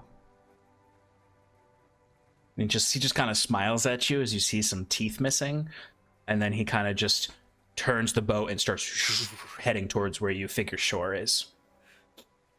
Oh. Okay. Over there. Over there?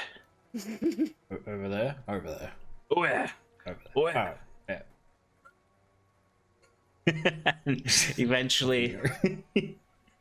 Eventually you start to hear the sounds of the turbines distance away, as you can see as the boat slows down and the wakes of the waves start to crash against a shoreline.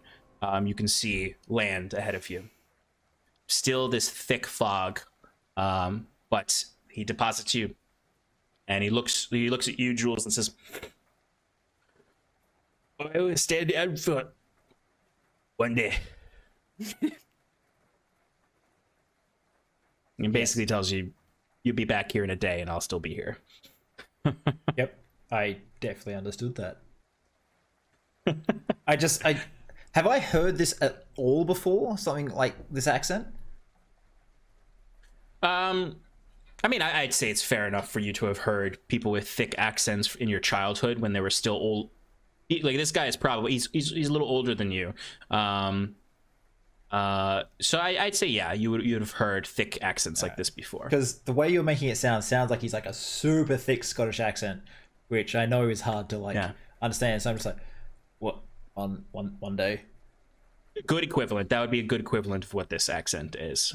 I can't do a super thick You're Scottish doing good accent, so enough. this I is. get it. You're speaking And Gaelic. he looks, It's fine. he looks at you and goes, All right. We have one day. Right everyone. here. Back Right here. here. Right here. right, Oh. Wait. Yeah. right, All right. right. And off we go. You got it. You got it. You got it. All right. Off we go. I guess.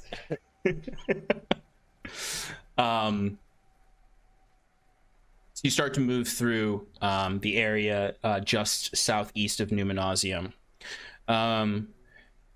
You eventually get, as you're passing through, this area is, and you know this exact road, Jules. You basically have taken a shortcut to the road that you've traveled many a time.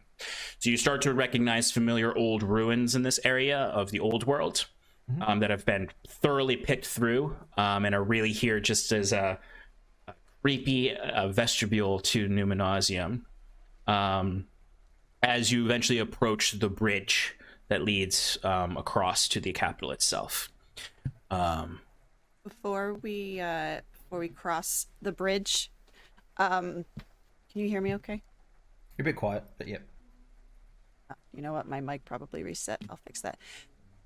Before we cross the bridge, I want to talk. Yep, it did. Is that better? Yep. Oh, yeah. Cool. I want to just kind of like pause for a second and look up to Jules and say, would you let me do the talking? Of course, that's why you're here. Just, don't give them reason to attack Turska. Don't say that it's been taken over by people that wish to attack. We're just here to say that we know their weapons are out in the world, and we were attacked by them. By we do mean any. I was supposed to come here with my father for my 16th birthday. He promised. I know. And then I'll kind of just like hold the scarf and just be like, better late than never. I will take off the necklace that I have with their 2 wedding bands on it that I had for 10 years under my stuff, and I'll put it around your neck. I'm like, they're here with you now. Thank you. Sorry I kept it for so long. I didn't want to let them go myself. Glad you did. If you ever want them back, They're yours. I can share. Just be careful. These people are different to us. Aren't I technically the Ark of Tosca right now? The rightful one? Well, you know what they say about possession. Be careful. Okay. Viren will have his own deals with them. But after you... Yep. I don't plan on sharing my name right off the bat. If it feels safe, then I will. Okay. Squeeze the rings and lead the way across the bridge. Okay. As you cross the bridge, Saoirse,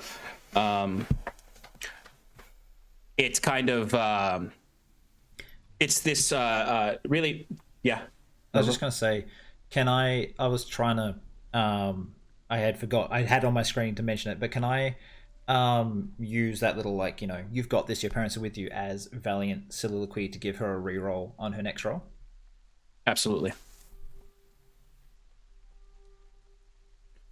So as you're passing over the bridge, and Jules, you're used to this, like the Ark and his or her escorts step onto this bridge and lights kind of immediately turn on through the bridge. Saoirse, as you step on, you see coming out of these kind of almost like tubes, these metal tubes, just these floating lights come up, and you can tell they're also drones, but their sole purpose is to light your way. And they start to fly around you, and the fog dissipates around you as you're moving through, so you can see your step. But these two drones fly circling you, and they have bug-like faces, and they are looking at you. As we're walking, I'm going to readjust the scarf so it looks like a bit more presentable. And not like I just came out of the fucking wilds. Yeah, absolutely. A little more, maybe zip my jacket up a little bit. The first place you arrive to is not the gates, but is this one small island that the bridge leads to, and then another bridge leads to Numenosium itself, and you can see now the vast walls of the city. They seem to go forever left and right, and forever up into the sky. They are smooth, and they just kind of have this curve from the water upwards, like a tree trunk almost. And then at the base where the curvatures are, there are these small, or not small, I'm sorry, they look small from a distance, but they're quite large. They'd probably be twice your height if you were in them. These just like tubes, these almost sewage tubes, and there's just gushing water coming out into the sea around from each of these. Once you step on this small island before the bridge proper to the gate, you see this island is human made. It's not a natural island. You step on it, and when all of you follow, there's just sort of like lights come up from the metal of this basin or this standing stone. And you can kind of just feel these as you're moving through it, and almost like you put your hand through it, and it's almost like it's kind of Matrixy in a little bit in the way that it almost feels like it's a scan of you that's happening before it goes down, and the drones fly ahead of you to lead you to the gate. I wonder my father didn't like this place. It'd be some birthday present. Sure would. I'm making sure to like stand up straight and keep my head held high. Okay. As you approach the gates themselves, they are just this very tall, double-doored, no decoration, just this block double doors that are there. And nothing happens at first. Jules, you know that in escorts of arcs here, this is the point that you hate, because you always have to announce Owen's arrival in a very esoteric way, because that's the expectation of Numenosium. Okay. Lockwood was the last name, right? Lachlan. Lachlan, that's right. Lady Saoirse Lachlan of Tosca. Thought we were going to keep the name a secret, but all right. We need to get an audience of some sort. There's this unsettling, fake-sounding sound that bellows out from invisible speakers that just sounds like like an audience clapping to your arrival. As there be a small opening at the top of the gate that opens up, almost like a little hatch, as you would see super fast shooting out of it is a larger drone that would then kind of hover in front of each of you right now. And this one has a slightly more humanoid look to it, but still somewhat insectoid in a lot of ways. As it would bow to you. Very low. Just incline my head.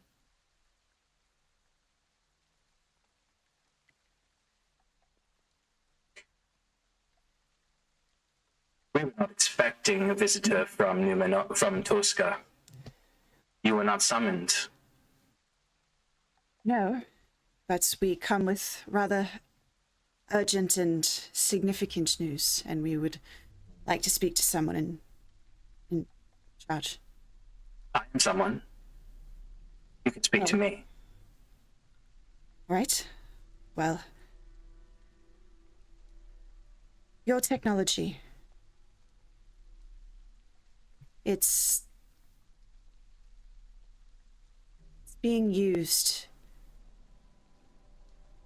and I'm fairly certain it's without your knowledge, within Tosca.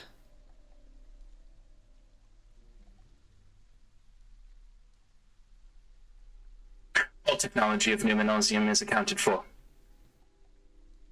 We appreciate your warning and your tip. When you say accounted for, you know who it's being worked for, then, in Tosca. In Tosca? Yes.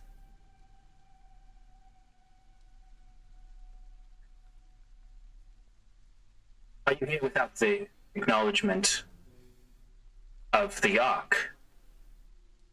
I am the Ark. Rightful one, anyway. Viren Lachlan is the Ark of Tosca. No, he is not. He's an imposter. Our records then must be mistaken.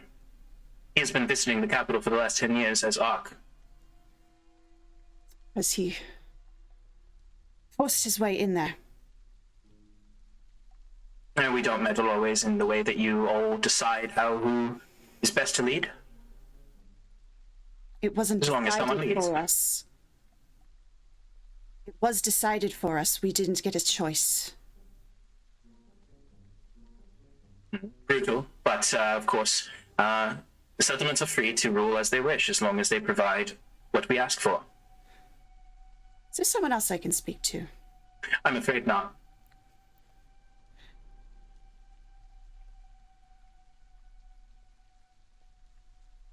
He's working with them.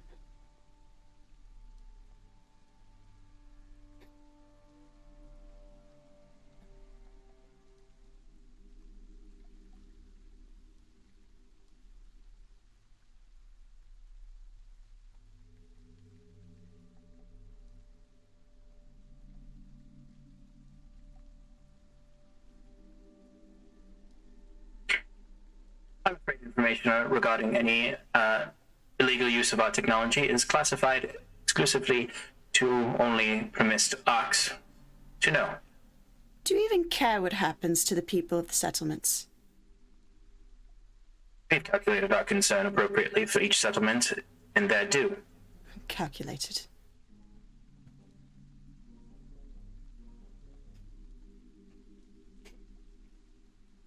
But you have more information about illegal use of our technology that is unbeknownst to us.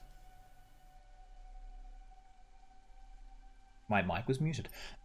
We were concerned that your weaponry was perhaps being sold, and you might have someone inside your great city that was trying to do things without your knowledge. I can assure you, citizen, that any illegal use of our technology is being monitored closely, and intervention will happen when appropriate and justly. Understood. And Benny steps forward with that and just takes off his cloak above his shoulder, where the big rifle scar kind of cut across from the assassin. Yeah. And he says, so you monitored this? You were watching when this happened? This doesn't concern you in any way. You see the drone-like creature kind of immediately like hovers closer to you, and you see it does start to kind of like look and analyze it, and then like it just starts to analyze you as a whole. Yeah. Benny's watching it move around. He's like, what? You were sassy with all them. Sass me. What? Stop. You creep me out. Strange entity. I'm the Traces of new world magica. Then it kind of hovers away backwards from you, and cocks its head, and then looks back to the wound on your shoulder. Solar rifle wound to the shoulder. Yes, accounted for. Justice will happen swiftly and soon, at our pace. At your pace. We Yes, of course. understand politics is not my strong suit. It's my brother's purview. I understand that you cannot be seen to not have full control of your technology.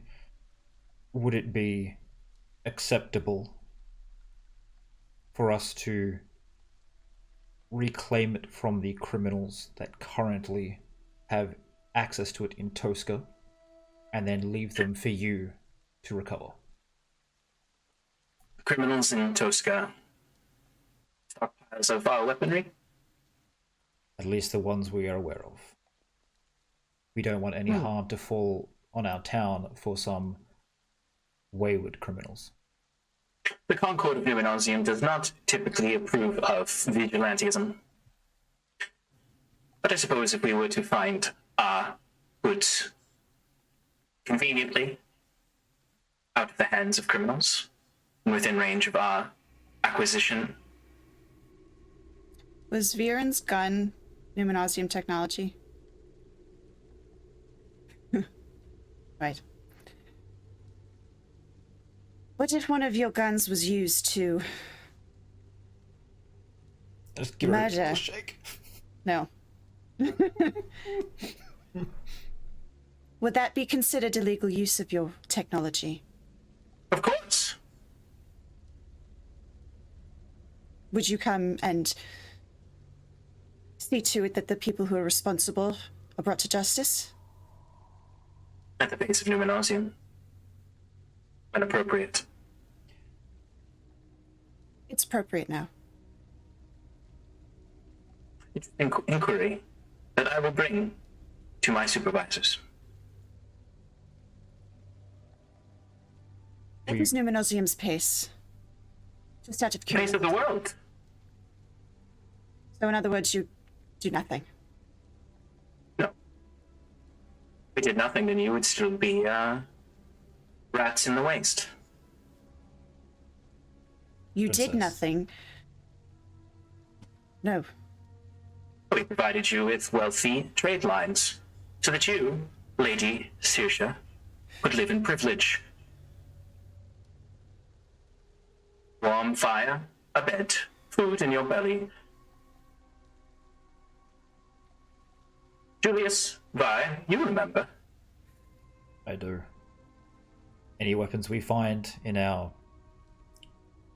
cleaning up of our hometown will be left 100 meters outside the gates in a sealed container for your acquisitions. Reacquisition. Is that acceptable, in that Lady case- Saoirse? Yes, Lady Saoirse, is that acceptable? Non-arc.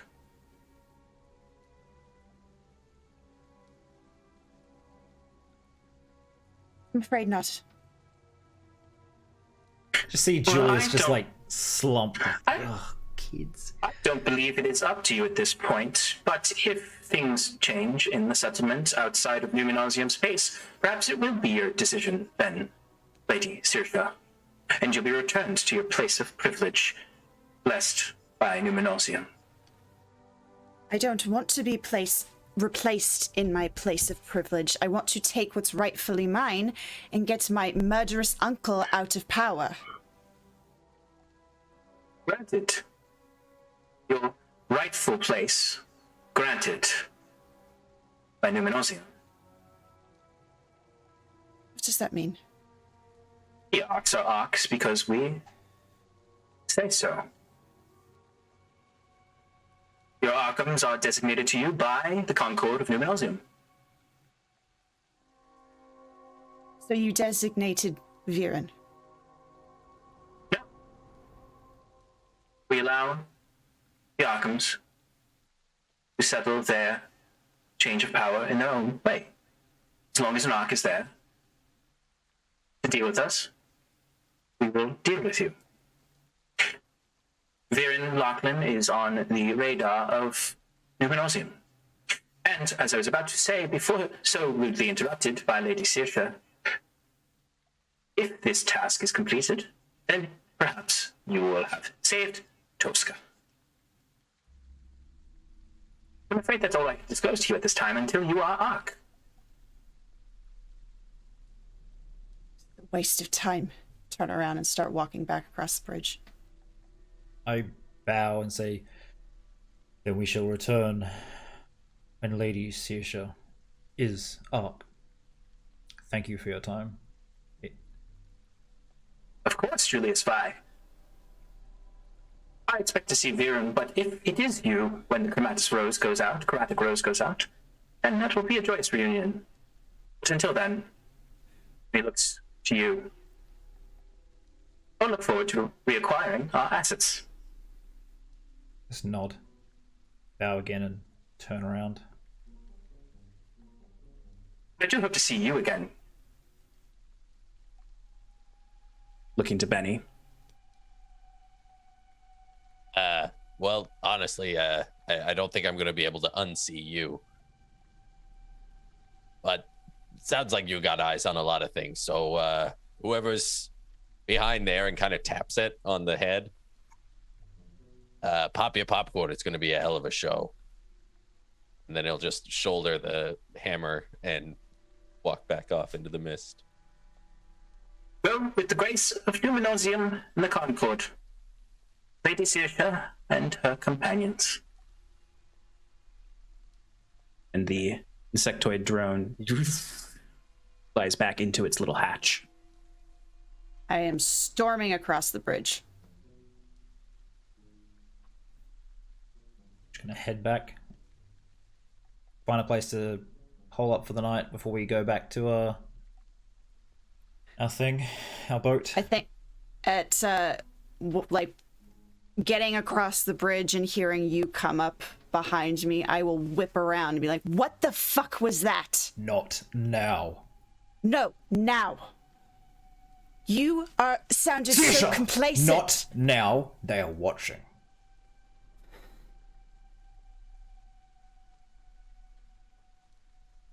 You would see those light drones just hovering a few couple yards away. Sorry if I peek the mic.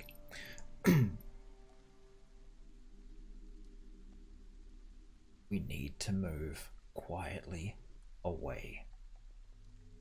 You'll get everything I can tell you. Hour or so. Please.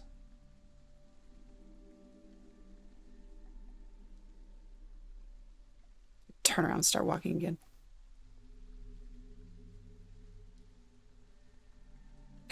And an hour or so later, you are out of at least the physical domain of Numenosium. You're still within the fog, but you don't have drones close by.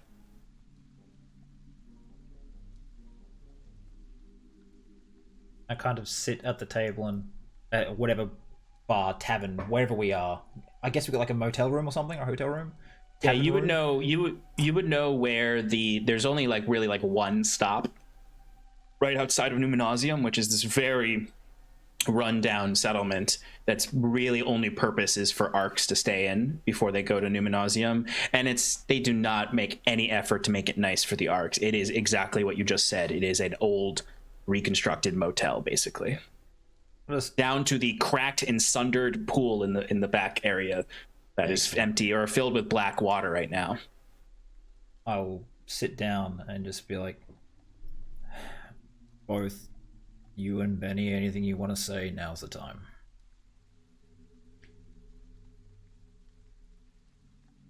I hated that place. Yep. I always have. I'm How sorry. can you just... No, I don't want an apology right now. I want you to shut up and listen. How can you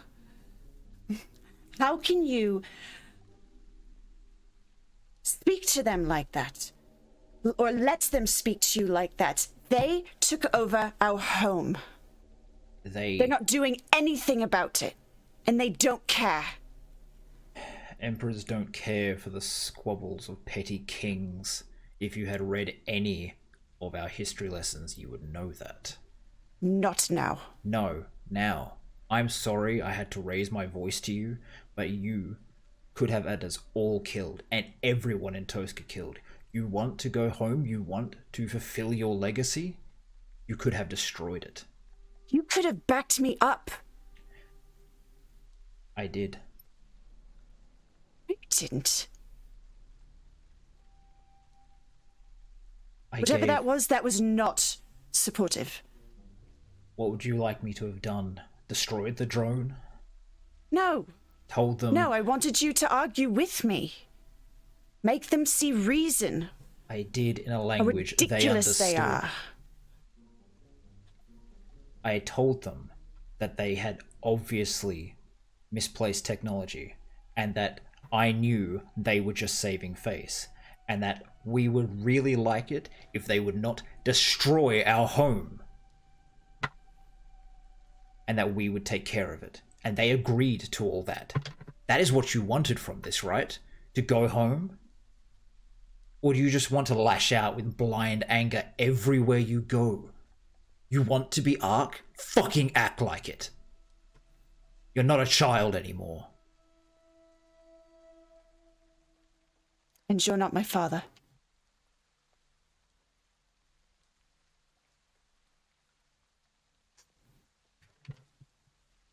No. I'll walk outside.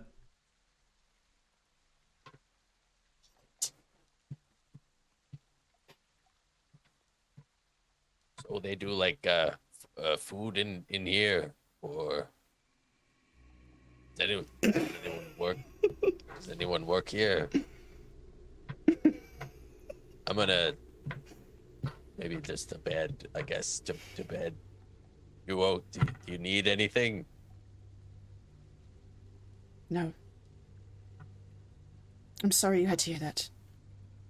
Hey, it's nothing to me. I'm with you, honestly. I'm surprised you said you didn't want to break the drone. I wanted to break the drone. At least one of you was on my side.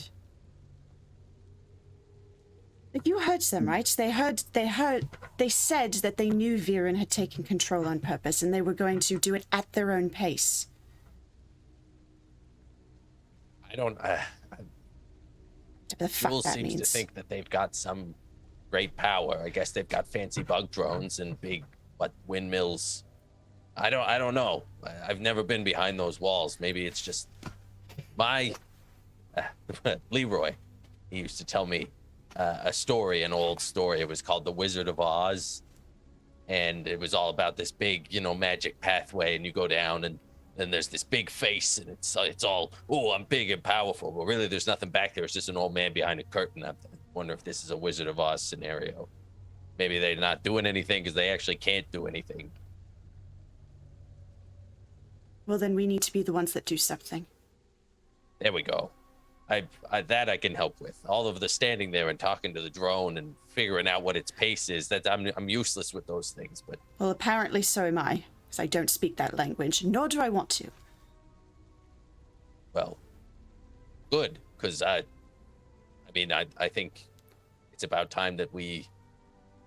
I guess you don't really want to be Ark, but we do want to be home, and I trust you to run that place over.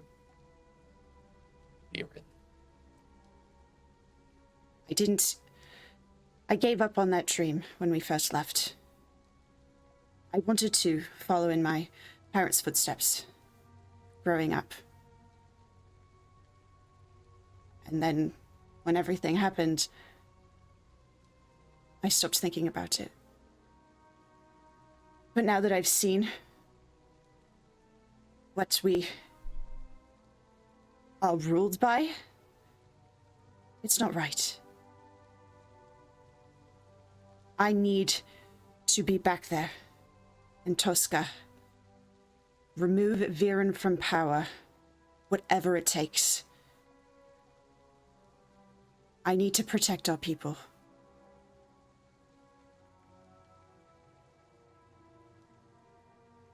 Benny looks like genuinely moved.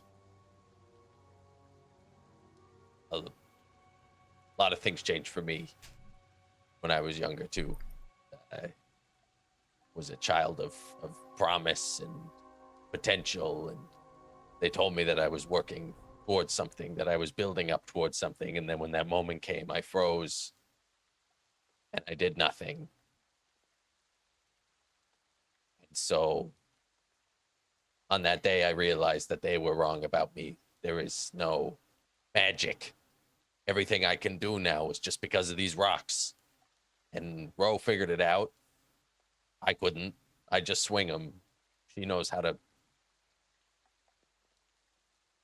But maybe if I can't do my purpose, I can at least serve a purpose. You're And if already that serving means- a purpose. You met her. Maybe I can matter. Maybe I can help in something bigger, but I'm like this. And he holds up the hammer. It's like I'm a tool to be used. And You are much more than that. Start telling yourself that you are more than you are. It's true.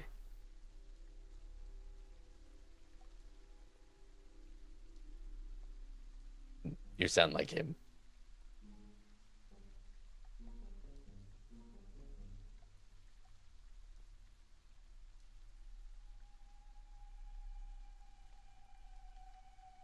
Well, we should rest up. We got Yes. a snake to cut. And a wizard to embarrass. I don't know what we're gonna do with the wizard. I've lost in that metaphor.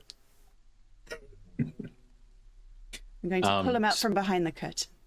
Yeah, you got it. There we go. I remember watching it too.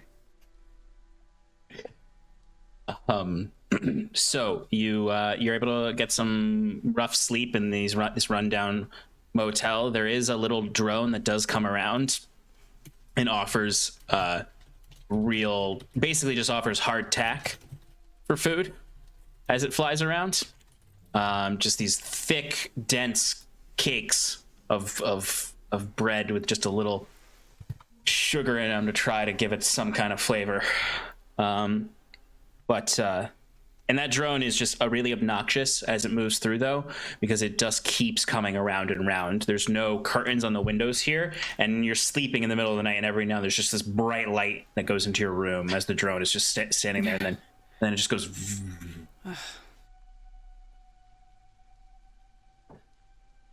Yeah, it's not so great near the capital. But you get what rest you can, and you're able to travel back to find the boat there with the old sea dog. He's smashed a drone. When you get back, you see he's smashed one of the dragonfly drones, and you see him on the shore. There's just like grease and oil covering his hands. He looks like an animal picking apart something as he's just like looking at pieces of it, and then he sees you coming, and he's just like starts to try to wipe it off on his jacket. He's like, "Hey, you get what you want? Ready to go?" I just say nothing and get on the boat. Okay, let's go. We don't understand what you're saying.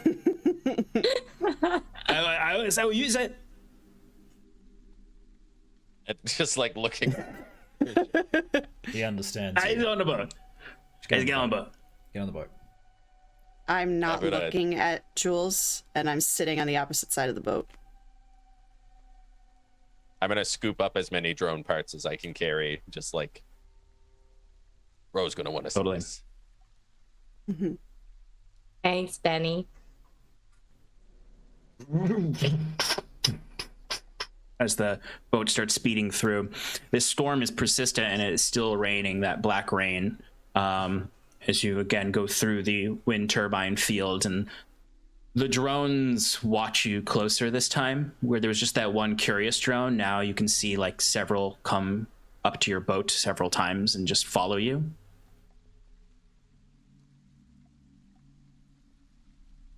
But eventually you clear the wind field. Several hours later, you clear the fogs of Numenosium. And there's almost a sigh of relief as you feel the presence of the capital leave. As the fog clears away, there's still thick rains hitting, but you can see Onus in the distance now, a much more comforting sight than the Tower of Numenosium.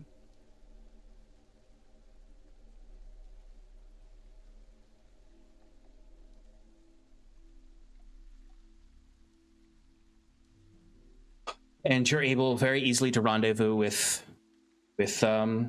Orion and Ro back at the lab. I think Benny would notice this more than anyone else, but Ro is in much higher spirits, and I think you've seen her in years. She's not quite happy, I wouldn't say, but she's not quite the ball of depression she normally is. And yeah, Benny's like coming in with all the drone parts and sees that kind of like bright face and looks around and doesn't see any empty bottles. And he looks back to Jules and he looks surprised and he kind of salutes like hats off. And, just nod a little bit. Souvenirs, bro. Whoa. As you see Orion kind of runs up also. I just imagine as you're like dropping them on the table, Rose like picking up certain parts, and very much like her dad used to. Mm-hmm. Just how fervently she inspects everything, tries to fit certain pieces together as she's just like going over this like mound of destroyed drone. Does Jules come in? Yeah, I'm pretty much just gonna grab Orion and just pull him into wherever they were making stuff and be just like, "What did you get me? Ammunition, weapons, sure." And he quickly rushes over and grabs the firearm that he got from the security force house, and he says, "We were able to make a full clip for it." Yeah, here. And I'll go up into, I guess, whatever cabinet I was storing it in. All right, and it fits my weapon, or is it fits the it will fit your force weapon. Shed, model it after your bullets. How many rounds in the magazine? I will say, how many? You told me there's usually 8. It was 8. In the civilian one, it's 7. If we're going like a, something else, we could go up to like 21 if you want. I'll say 12. I'll just reverse your 21. Okay. You make this, or does she? Oh, I just helped. Well, payment where it's due. And you also have a bunch of books in like the pouches. They're all like plastic bags, keep them safe from the weather. I'm going to take out one that is a brief history of time, and I'm going to hand it to Ro, which is, those who don't know, it's like Stephen Hawking's book on like space and stuff. Mm-hmm. I remember you as a kid. You absolutely remember her like spouting random nonsense about astrophysics when she was a kid. By Devin. I was going to say Shawkins too. Devin Shawkins is the author of this. Tell me, is this a name I've ever heard? I want to know how excited I get about this. I'd say you wouldn't have heard the name, but you're very excited. Well, actually, no. Your dad had a lot of textbooks, and there may have been references to the famed astrophysicist Devin Shawkins from the before time. It's like you just gave. It's like you just gave a little kid like a big cookie. She just like lights up when she sees it. Like she sees the name and she's like, no way. She opens the cover. She's like, no way. During this time, I want to be like packing, just like getting things ready to go and just like, violently pulling straps and making them a lot tighter than they need to be and just kind of like plopping it down and ready to go. Yeah, I got us transportation.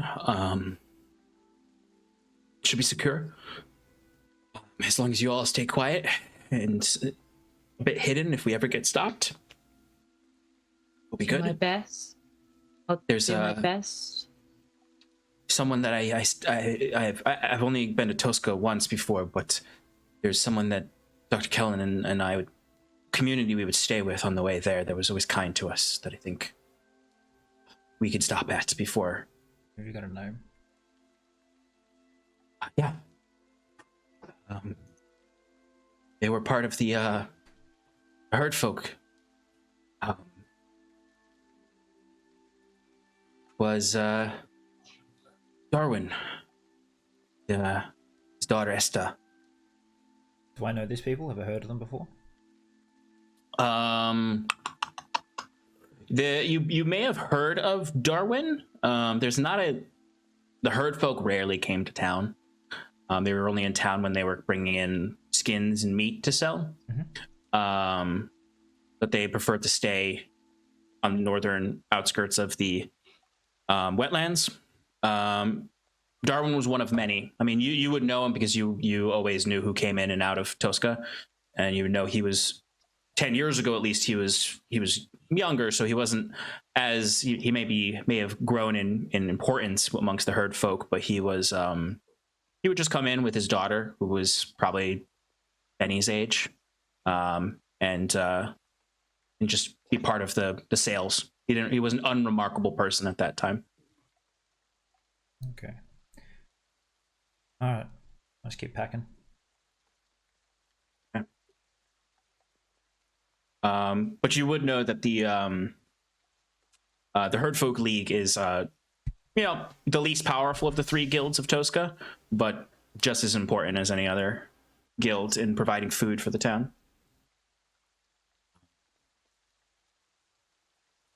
Benny. Okay, is there anything else? Go ahead. Let me see your equipment. Come on, put it on the table. And he lays it all out. He's like, I actually didn't have to use it this time. Yeah? Pretty. Yeah, well, I didn't look at it after we were attacked, so let me just... As we're packing, I just want to service Benny's equipment, make sure it's all in working order. As I often do after you go out on your little patrols looking for fights. Absolutely. And they're able to do that just fine. As you all get ready to leave, and you will pack your belongings and yourselves into Orion's cart, and he starts to head out. Am I able to take my entire tool bag? Yes. Yeah. Good. Yeah. Good. Anything that you would have been able to have on you in normal circumstances, you can have here. Maybe my bag of tricks. Or bag of things to smash knees with.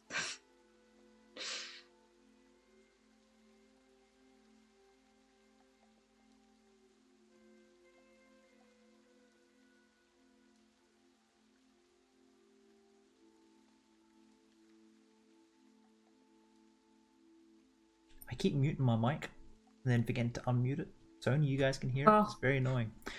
Oh no. It's only for like a sentence. So look up to Sisha and won't speak to her apart from this for the rest of the journey there, and just say, I'm not your father, and you're not my daughter. My daughter died a long time ago. I wanted to hide away all the cruel things in the world from her. Your father and I decided that was too dangerous for you.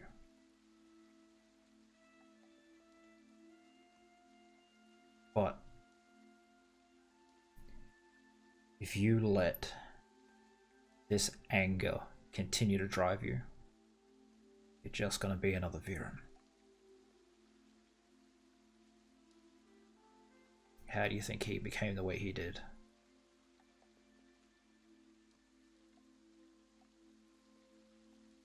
I can sit here and quote things at you, but really,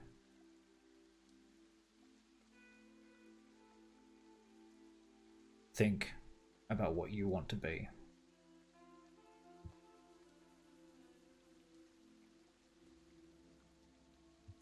I love you like my own, but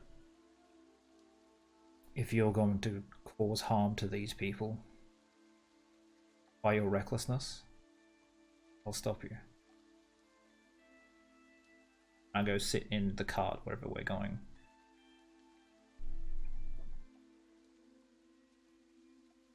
Do not answer. Do not look at him that entire time.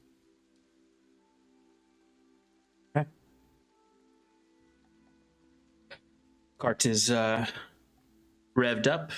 It's not really a cart. It's not like drawn by horses. It's a car, basically, as best as it can be. With an, Benny. Orion is sparing no expense to get you guys there.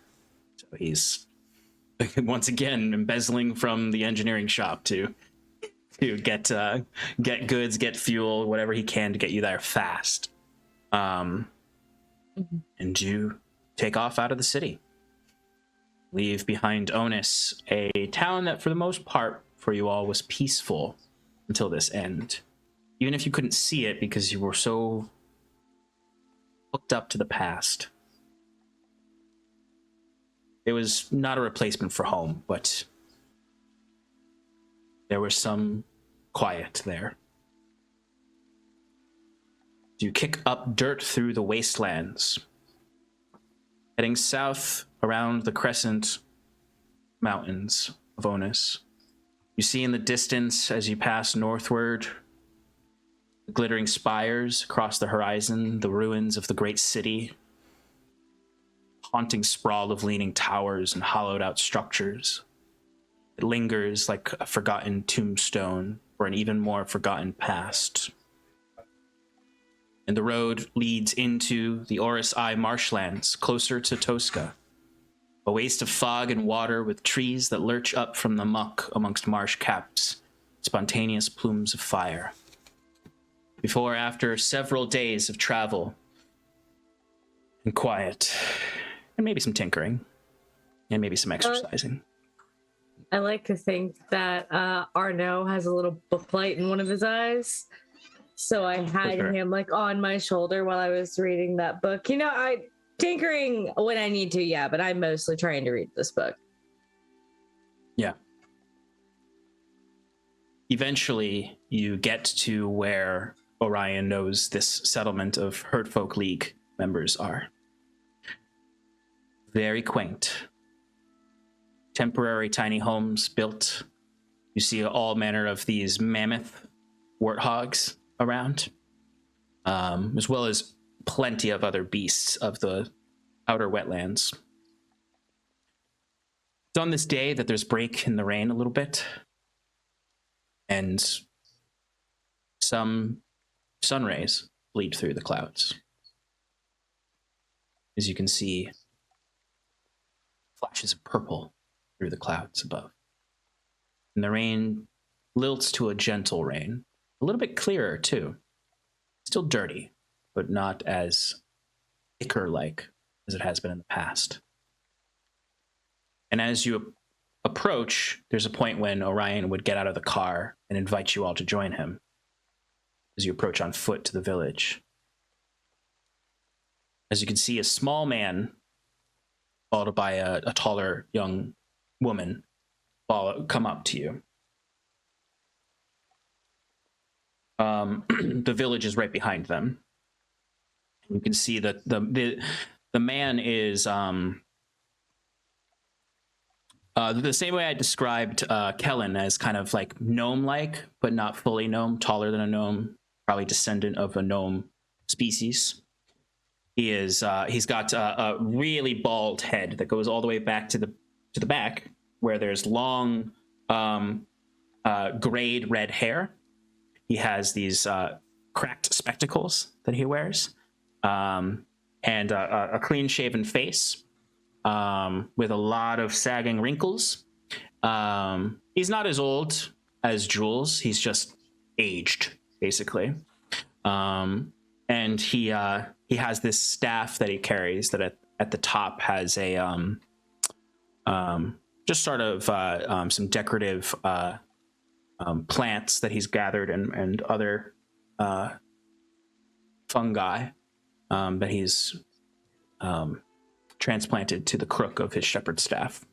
It's not really a usable shepherd staff, given that their herd are giant warthogs, but it's more of a status symbol.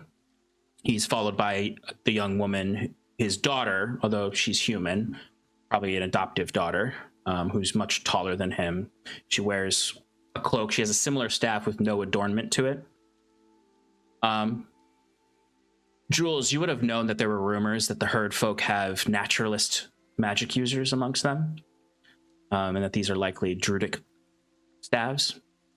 The woman looks at you while approaching, and she looks and she stops dead in her tracks as she sees you all.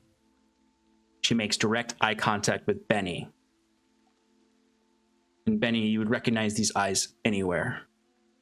This is the young child who stopped bullying you with her friends to help you, or try to help you. All grown up. You never really met her, but you had that passing glance with her the last time you were in Tosca.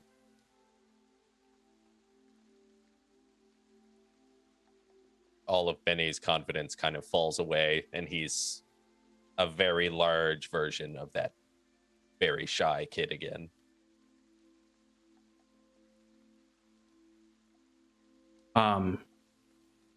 She smiles, this weak smile, and she seems to actually be tearing up a little bit as she just whispers, "I thought you were dead."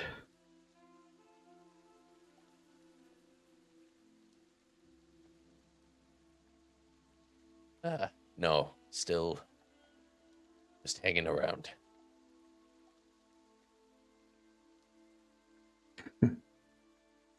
Rock baby.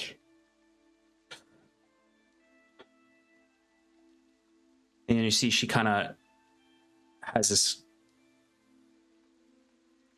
she folds, or her furrows her brow and then kind of smiles at you and then looks back at the village. She runs away. Very much like she ran away when you last saw her, as Orion starts to talk with Darwin. But she doesn't go far. She goes to a little tiny house there, and knocks on the door. You see it opens up, this small little door, and struggling to fit out of the door, stepping out of it, you see Leroy. Limping, and she helps him down the steps. He has sort of wrappings around his eyes, and he appears to be blind. And struggling to move with the injuries that he sustained 10 years ago. She slowly brings him over to you, and he kind of is like looking around, trying to listen. Benny? Benny? Benny just drops his hammer and just kind of like falls into Leroy.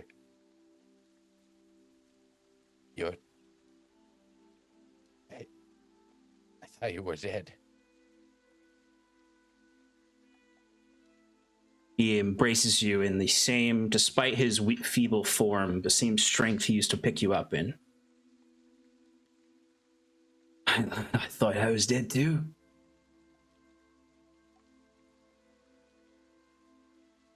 Fucking strong. No.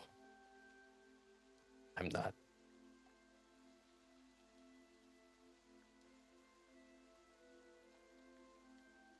And you see he kind of pulls out of the embrace and just holds you. Esta, the girl, is still kind of holding on, keeps an arm on him to help steady him. And he just puts a hand on your face, on the cheek, and smiles at you.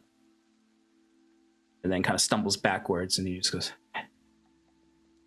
"That's bullshit, lad. Put it here as hard as you can." And I think just his head falls into his palm, and he's just crying.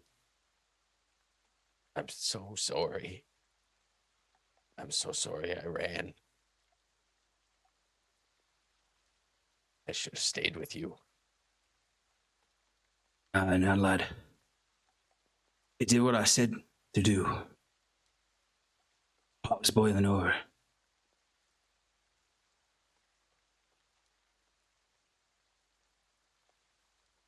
Pot was boiling over. Boiled over.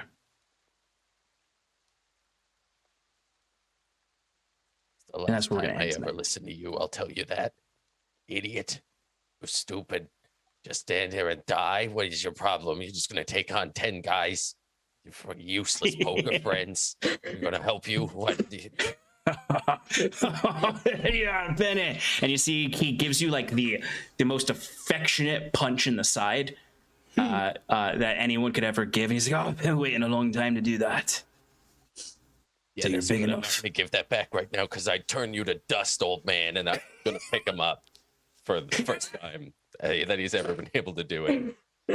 And he just raucous, same boisterous laugh he had with a little hoarseness in the throat, as he kind of has a tendency to cup your face when he's talking to you, because he can't see you anymore.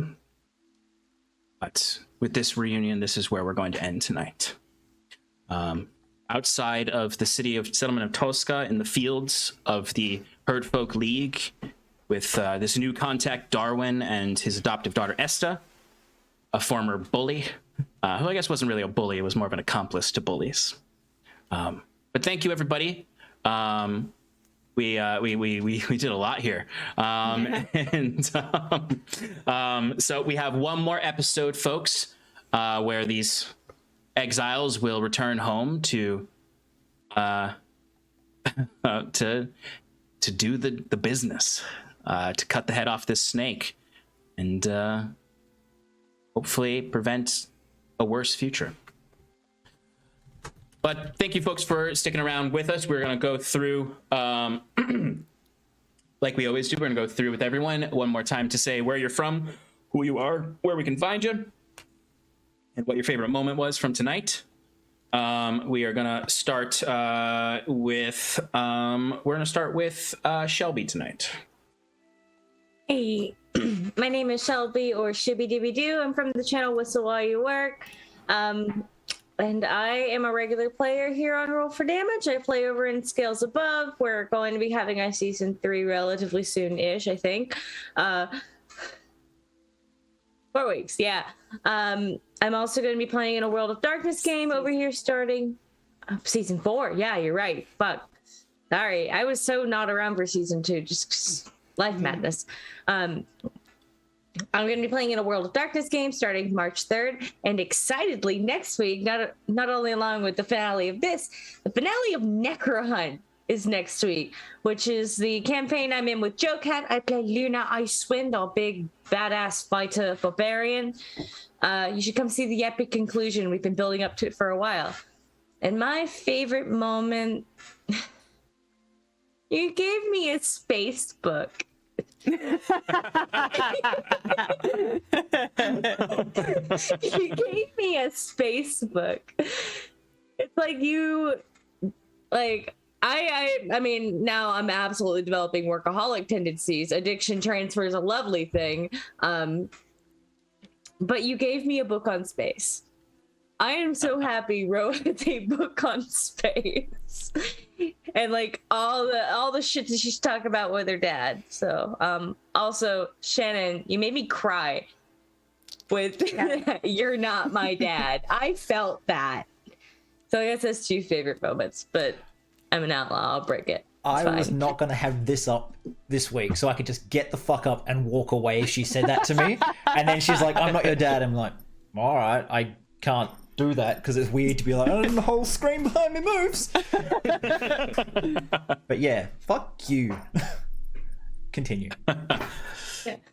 And yeah, I've been Ro, alcoholic space nerd. All right. Alcoholic space nerd. Get that on a t-shirt. Right. Nova. Hi, I'm Nova. I'm from here. I do stuff here at this time and some other times. I will have much better information up soon. I am building a website for the channel, which will have a bunch of stuff and new merch store and some like special things, and I'm trying to convince people here to do a little thing about their characters and who they are, so I can have it up there and you can go check it there, and that'd be really cool. We can have it linked, but no one wants to help. I'm working on it, damn it. I love being able to like guilt trip you live. You. This is what I yeah. have to deal with. This is my workplace conditions, guys. My favorite moment was probably the interaction with the drone. Was really cool. interesting because we had the indignant, like, angsty teen just being like, "This isn't fair. You can't do this," and then I'm like, "Oh, I'm not the political one. Please don't take offense to the crazy lady. We would like to not die." And then Benny is just like, "I'm big. The muscle. So yeah, I enjoyed that whole scene quite a bit. Good job, Sean. Thanks. Yeah. Had none of it prepared. Voice mine was awesome. Yeah, no, for off the Well cuff, done. that was fantastic. Definitely one of your strengths. Yeah. Thank you. Shannon. That's me. Hi. I've been angsty teenager as the character, although she's, struggling to come into her own and finds that leadership. I really enjoyed so it's like a little opposite thing. We started that interaction, Nova, with you giving me my parents' rings, and it was like a really nice moment, and then we ended not speaking at all. So it was like something changed, like we crossed a bridge, literally and figuratively. So I really liked that scene as well, and that conflict, and I'm interested to see if it gets resolved next week or if this is permanent. I have something I want to talk to Sean about in that regard. And I'm sorry if my yelling A peaked the mic and B just freaked anyone out a bit, because I just yelled That's at fine. you. I had a very genuine reaction to it, but it's great. It's great. So thank you everybody for watching. I'm Shannon. My nerd home is Paradise Productions with this goober right here. We have our flagship show, Advantage in Paradise, is on Monday nights at 7 p.m. We're doing a special Scarlet episode this Monday for Valentine's Day, and I'm so excited. If you follow me on social media, you know I am not quiet about my lovely rogue. I love her so very much, and we're gonna get an insight into some of the shit that she's been through when she was away from the party. So that'll be Monday at 7. We also have some video game streams. We have the Power Hour where Sean and I will recap some things and speculate on the coming episodes. And Sean has a stream every other Thursday, painting minis, crafting terrain, talking lore, playing video games, real chill stream. So come hang out with us on Thursday night at 8:30-ish or 9, depending on when he wants to start. It'll be on socials. Yeah, and I'm sroby25 on all socials. I think I got all the things. You did it. Moment. You did it. She said her favorite moment. Oh, okay. I did. Yeah, I started with it. Okay. The bridge. Crossing a bridge. Yeah. I'm very proud of myself for that analogy. Mike Farty. Yeah, my name's Mike Friday. I'm the DM over at Wonders and Blunders. It's our symbol. You can find us wherever you find your podcasts. We're recording season 2 currently, where they're in a kind of future jazz noir big city inside a mountain called Mox the Rain. You can get a sneak peek of what that city is like in a mini side adventure that happened within the main campaign. It's titled Bounty Blunders, where they all played bounty hunters inside of this jazz noir city. So you can check that out in anticipation for season 2, which should be dropping within the next few months. I played Benny, and my favorite moment is my boy Leroy's alive. Yeah, that was awesome. I was genuinely shocked. Genuine shock, genuine happy tears. Can't believe he's still kicking, although I should have known, that bastard. I'm not gonna lie. I had a sneaking suspicion because we didn't see him die. He supposedly died off screen. I'm like, I see the writing on the wall here. It's just I didn't think he was gonna come back in a good way. Also, Sean just likes playing him, so. I would be lying if there wasn't a part of I like playing Leroy a lot. Great. Thank you, Mike. I have been Sean of Paradise, your guide this lovely evening. Taking these awesome nerds through this adventure, you make it so enjoyable. I can be found at Odo_Sean on all socials. I'm the creative director for Paradise Productions, and I community manage. Shannon is the community manager. And I do stream on Thursday nights. It is a bit hectic, the schedule for it, because grad school's kicking my butt, but I'm hoping that it'll get more stable as time goes on, because I do love doing Relax in Paradise. I will be live this coming Thursday. It is going to be a birthday Eve stream, and then next week for the finale of Sundered, it will be my birthday by the end of the stream. Hey. At midnight US time. You, and you can't do it will be my about birthday in Australia. It will be. So I can sing at the start, and the rest you can sing at the end. Yeah, that's what you're saying. Exactly. And my favorite moments tonight for you, goobers. Goobers. It's my word. It is. I'm learning from you. Finally have replicated. I learned it from you. Shannon and Nova, that whole stepdaughter-esque scene was great. You all brought the role play heavy there. I'm really glad to have seen that. I'm also I really enjoyed I did genuinely, as much as it threw me off, I did enjoy having to improv Numenosium in this episode. So thank you for that, Nova, and that is my favorite thing you did tonight, because I really love improvising things I didn't prepare, as much as it throws me into somewhat of a panic when it happens, and I feel like it was a good scene. Numenosium is based on a science fiction idea I had a million years ago, and it was kind of fun to be able to actually describe that whole scene. It was the wind turbine scene is inspired by a time when I was like 5 years ago, and I was driving in the middle of nowhere in Michigan or Wisconsin, and I just saw this field of blinking lights, like dozens and dozens of blinking lights in the darkness, and I was like, what the fuck are these? Am I driving into a military base right now? I just wanted to go to Taco Bell. And then I saw the wind turbines in the dark, and I was like, that's fucking cool. And I've always wanted to use that visual in a scene, so thank you for that.